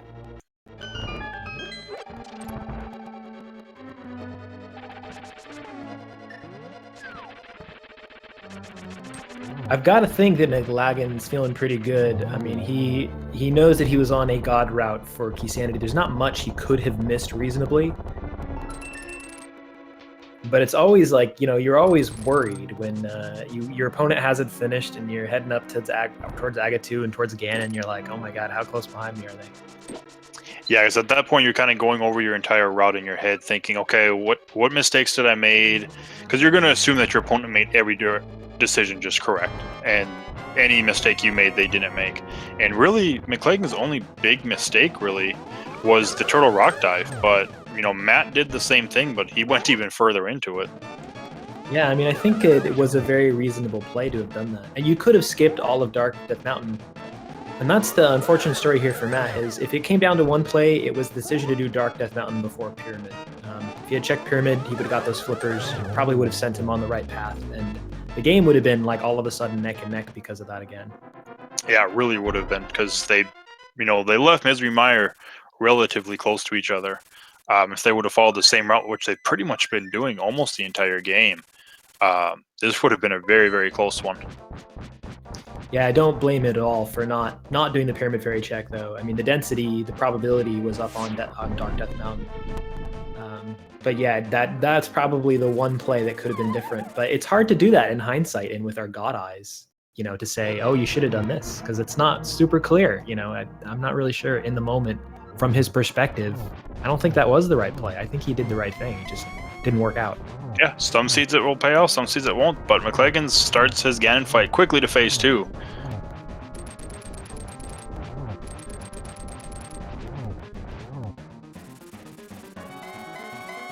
We're off to phase 3. This is not going to take too much longer. We got 4 strikes here and then 4 silver arrows and a Ganon.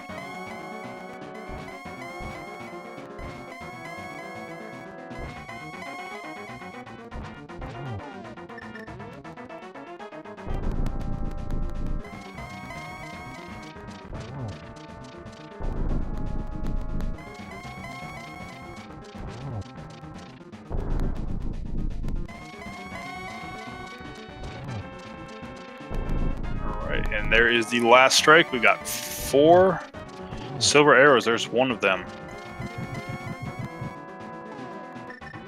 He does get the torch glitch. It should be a nice double there.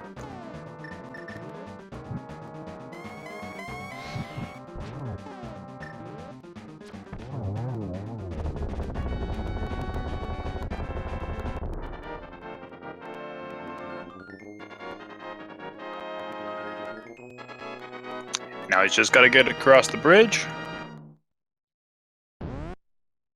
And there he goes. Get your GGs in chat for Mclagging, who is going to finish this seed with an official SRL time of 1 hour, 32 minutes, and 25 seconds.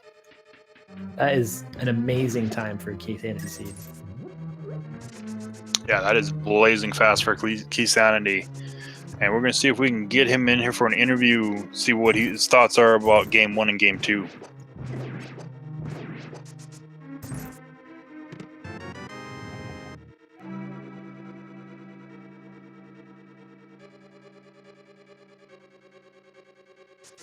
Yep, looks like he's down there in the waiting room. Gonna go ahead and pull him in.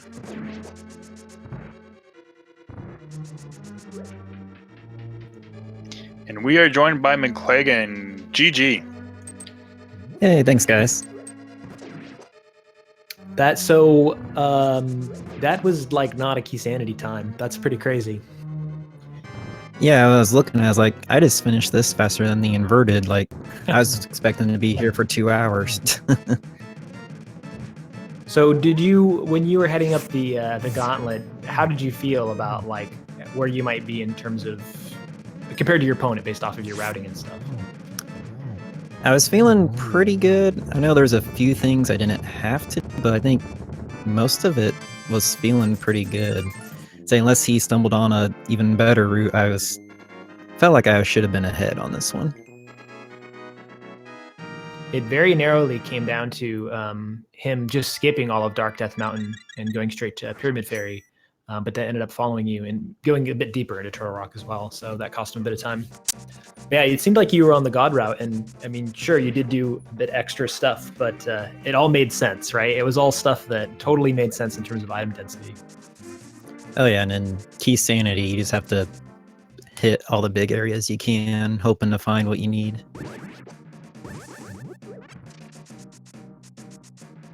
Yeah, so I'm trying to remember in the first game, I found that cape at Uncle kind of late in the game. What did you think when you picked that up? I had forgot about Uncle. I did the front of escape and just ran by the Uncle spot. So then when I went back, it's like, oh, I could have had this like 4 minutes ago and could have went straight for that book. But that seed was interesting. But that got me a bit behind since I put off escape for so long. Yeah, easy to do in inverted. Like, seems like it's kind of hard to route that in. Do you have like a place you might normally route in, like an Uncle escape front half check? If I have the Mire and I haven't checked Pyramid or like the Big Bomb, that's always a good time. I haven't found a really good time to go there early because my race versus Killer app was inverted and he hit escape early, and that's what ended up costing me because there was 2 swords in there and I was swordless for a half hour longer than he was. Oh, wow. So what did you think of that bow in the first seed? That was my second tournament race in a row where Bo was in Ganon's Tower. Wow. But the last time it wasn't in Tile Room. I was starting to think when I was doing Tile Rooms, like, where can I go? Where's this Bo at?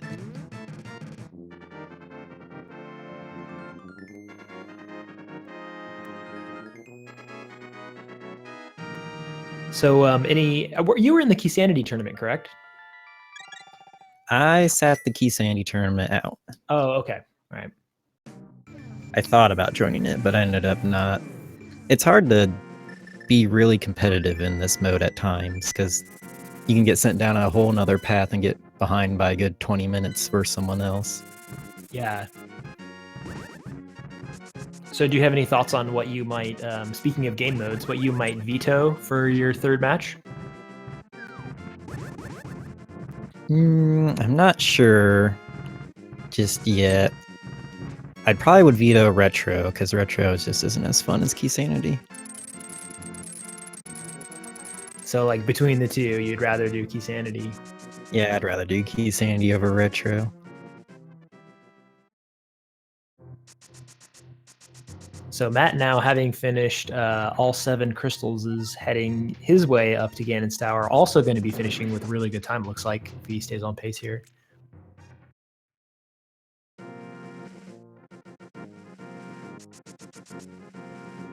Yeah, it looks like it will. We've got one question kind of asked the commentators. You covered most of that. I asked the commentators from Game 1 if they had any questions since they didn't get a chance to interview since we were doing the back-to-back. Only question that they really had that wasn't already covered was, did you have any worries in the first seed about leaving Eastern unchecked? I wasn't too worried about it at the time. It was when I was still missing Bo. That was going to be the first place I went after Ganon's Tower if it wasn't in Ganon's Tower.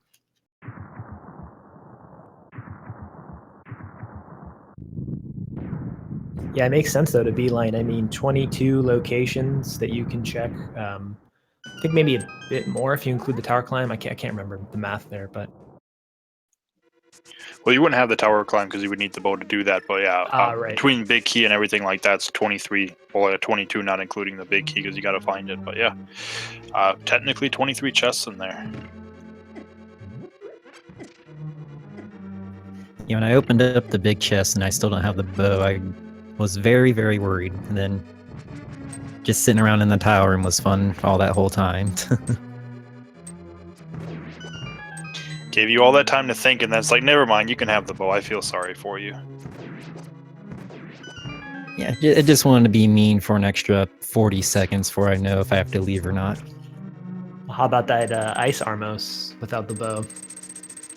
That was fun. I haven't had to do Ice Armos without a bow in a very long time, and it showed, but thank goodness I had a gold sword, which really helped out. Yeah. Yeah, not like entrance where you can have just a boomerang.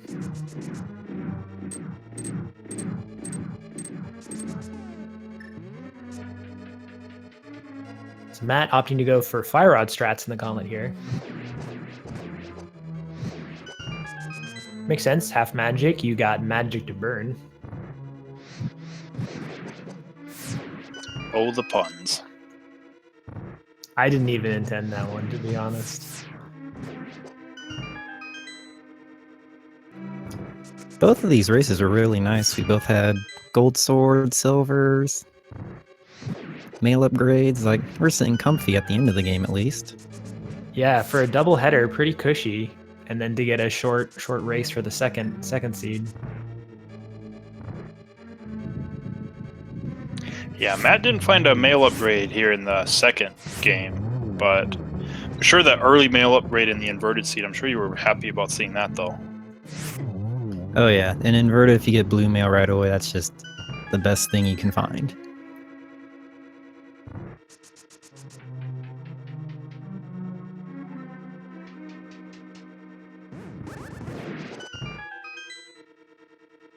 So you got to do the easier hammer blind fight, kind of like the fake inverted nightmare, which the nightmare, of course, would be 3-heart green mail hammer blind. Is that a fight that you've been practicing since inverted came out? I've been practicing it a bit, and I've been practicing it more since I seen Andy was in my group, and he's just picking swordless inverted for most of his races, it looks like. So, Yeah. so I've been trying to practice. I've definitely seen at least 2 of his, I think maybe his only 2 races have had an early hammer blind fight come up. Not necessarily as required, but as a, you should do it now because you're here.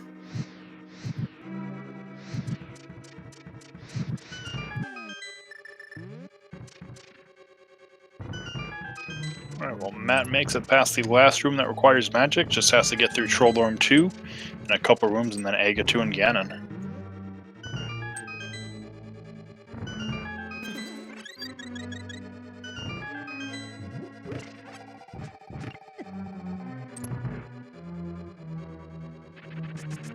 So any thoughts on your group? We got a pretty tough group. So I was surprised I got any wins today, but gets me back into a winning record now. Because we got Andy and Blaine, both of which are top tier runners in A Link to the Past to begin with. Then Matt and DKS and Killer App are all really, really good, and all 3 of them have beat me in races plenty of times before too, so it's been a pretty tough group trying to get through it. Yeah, super competitive group. I'm glad it's you and not me. I've heard that from a few people.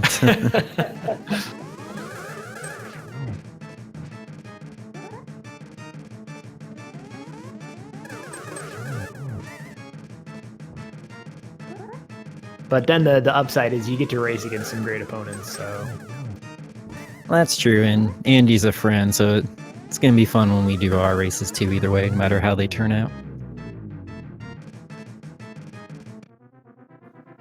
all right, Matt with a quick Aga2 fight. I didn't see, was that a 2-2-2 or did I miss a 1 on the first It cycle? was a 1-2-2, and then he would have hit with 2 on the last one, but only needed the 1. So just an Electrum Ganon fight left to go with that butter sword and silver arrows. That was an intended pun.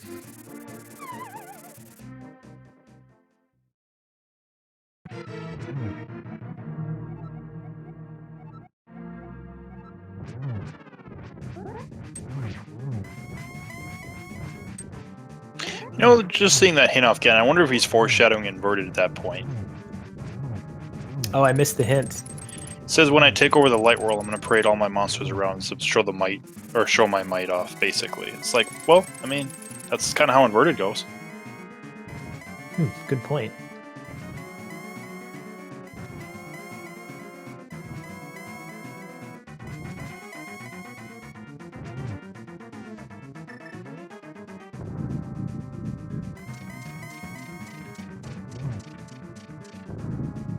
Alright, but Matt gets 2 sword slashes in already. You've got 1 more now. Send us off to that phase 4. arrows, and let's see. We did find the arrows in Thieves Town. And somehow that actually did not hit. Misses torch glitch. But sets up for a double here.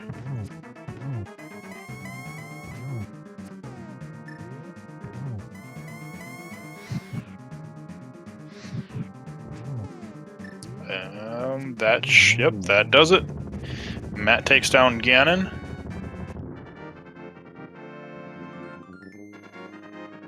Now he just has to walk across this treacherous bridge.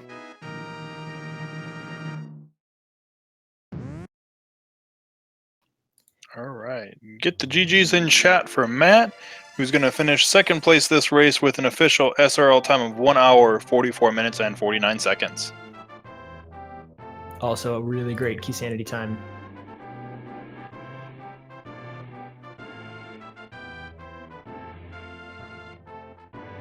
So we're going to see if we can get him in for an interview as well.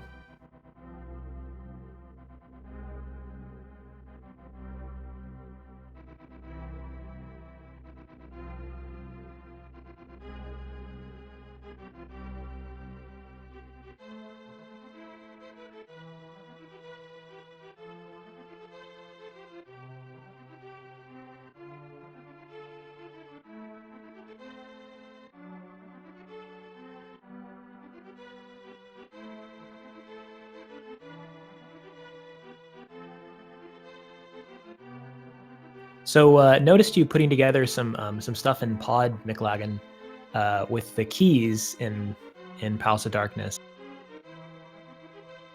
Because that was kind of an interesting key knowledge setup for Palace of Darkness. I don't know if you remember from the seat. Yeah, I got a hint that said the Palace of Darkness big key was in Ganon's tower, so I knew I could burn one of the small keys where I didn't have to. So then I could clear out the entire front as quickly as I could then, once I figured that out. Yeah, that was pretty cool to see. That I don't feel like that comes up often in Key Sanity, but I mean, with V30, I guess now all sorts of stuff is possible. And we are joined by Matt. GG, Matt. Thanks. Can you guys hear me all right? Oh yeah, yes, hear you great. Perfect, thanks. So what'd you think of that quote-unquote Key Sanity seed? Normally, when you're like going sub 145, you feel pretty good, but I was not feeling great. Going to the mountain instead of pyramid, which seemed like a reasonable thing to do, was just the wrong decision. And he must have done the opposite, because I don't know how I got beat by 12 minutes, unless that's what happened. I think it was a combination of things. You double dipped Eastern early, and Mclagging got the big key and the bow before going to Eastern. And then the other... Sorry, what? Oh, that makes sense. Anyway, that was a ridiculous time. Yeah, it is. It was a really nice time. And I think maybe the other component of this is that you had a Turtle Rock big key, whereas Mclagging didn't. So Mclagging went to Turtle Rock and also cleared it, but couldn't go quite as far back to Laser Bridge as you were able to. Yeah, I was really hoping there's going to be something in Desert, because that's where the Desert big key was. That would have been a sensible gamble to take at that point, you know, if you're feeling a bit behind. But it's good that you didn't go there. Yeah, that's true. Yeah, leaving Turtle Rock and the Laser Bridge, that was on my mind a whole lot as I was running around for Fire Rod and the other one. Yeah, there was a moment in this race because Matt found the big key to Desert Palace back in that section of Turtle Rock, actually in the big chest. So there was a moment where it was like, oh my god, this could be anybody's race all of a sudden because of that play. Yeah, and then I found the small key in Ice Palace. I almost went there for Swamp just because I actually was feeling a little bit behind, even with the pace of the seed, but then I didn't, which is obviously a good thing. Yeah. So yeah, can I ask a little bit more about how you weighed the decision between Dark Death Mountain and Pyramid? Like, what was on your mind about the pros and cons of the two?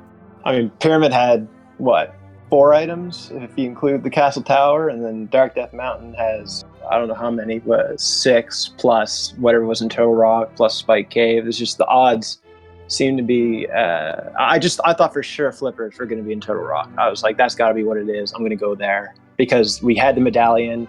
We had I had a big key and 2 small keys. Even though I didn't have the fire rod, I was like, it just makes sense. There's always something in Turtle Rock that's pendant, but not this time. Yeah, and Laser Bridge, although it wasn't in logic, it could have easily been that the Turtle Rock small key was in one of those locations like Pyramid or Castle Tower that you were leaving behind. And I actually think at the time you didn't have the Castle Tower small key, so there was only 3 chests available to you up in your Pyramid and Castle Tower. Yeah, maybe. It's hard, man. The 2 seeds in a row get jumbled together. I was a little sloppy. I was sloppy at the beginning because it's so hard to go from inverted to key sanity because they can't be any more different.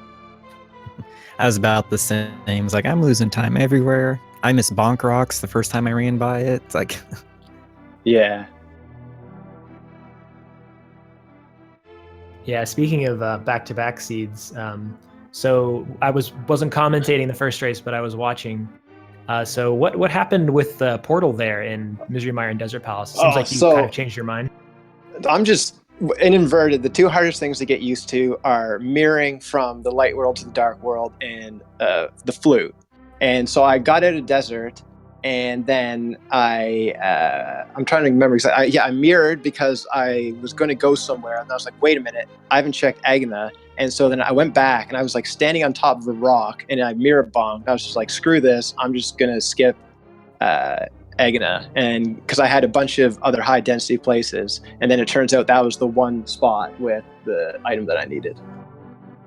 Yeah, that was really unfortunate. I was kind of worried that was what was happening, but just where the mirror happened to be placed, there was like no way for you to come back and use that mirror again because you were just gonna walk over and over. I didn't think so. I didn't think it seemed worth it. Plus, I had in my head that I was gonna eventually. I think I went to the castle, and then I was gonna go to the village, and I could get the lunchbox, and I could write it in there. So I was just like in my head, I was like, I'm just gonna do that. If it's there, it's there. Yeah, that was really smart. Like to have to come up with a backup plan. I think whenever you make a mistake, like it's good to lean into it a bit and hope, but how you routed that in was very smart, especially because of that hint, Samaria on someone friendly. You really efficiently checked all the NPCs with a route that ended right back up at Agnes Cave. Yeah, it was just slightly unfortunate. I don't think that would have made the difference. I don't think it took me 3 minutes to do all that, but it would have been a bit closer. Yeah, I'm not quite sure either.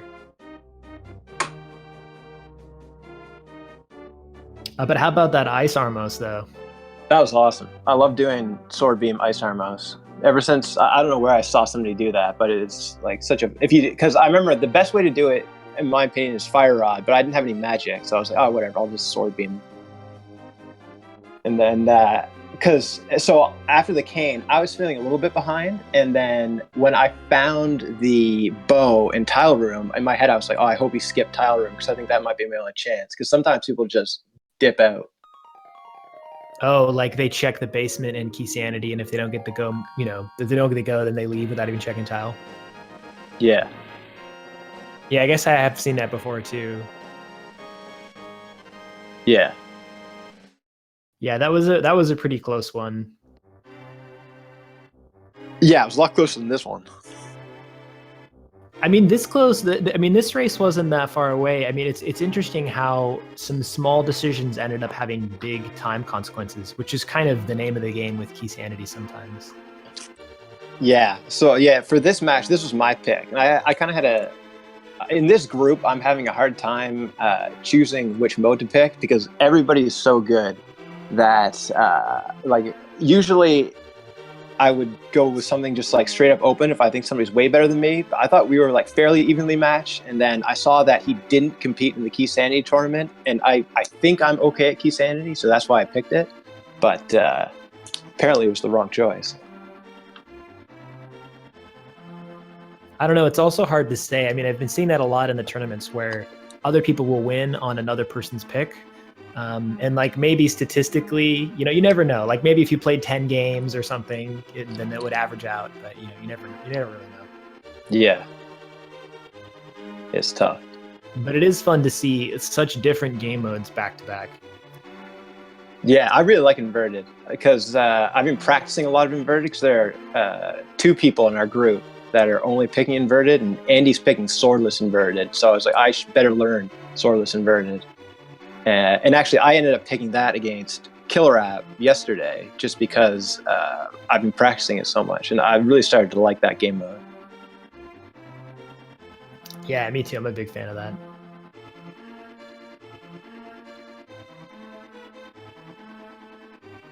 Yeah, any other final thoughts about the seed, the match? No, good games, Mclagging. Thanks, guys, for commentating and tracking, and everybody who has anything to do with making this tournament happen. It's a lot of fun. GG, Matt. And yeah, good luck going forward in our killer group that we have. And thanks, guys, for everything, for restreaming both our races today. It's a lot of fun. Yeah, of course, no problem. Any final thoughts, Sir Link-a-Lot? No, just kind of the same. Just shout out to everybody working behind the scenes making this tournament happen. It's great fun to be able to commentate, watch all these great races.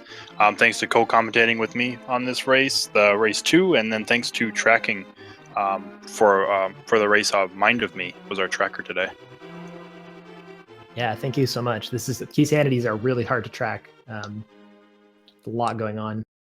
So coming up here, just started 4 minutes ago, or should have started about. Well, actually, no. I'm reading this time wrong. I have to do math in my head. So coming up in 25 minutes. Nope, I'm wrong. Coming up in an hour. We've got a all dungeon standard swordless normal between Zyrak and GFE 12. That's on SG5. And then later tonight at 9:30 Eastern time, we have a Ganon inverted randomized sword normal between 1UP40 and Aussie on Speed Gaming 4. So go and check those out.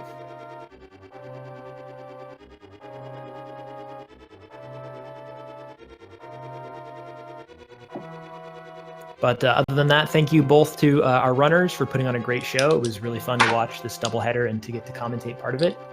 Thanks, Sir Link-a-Lot. And we'll catch you all later.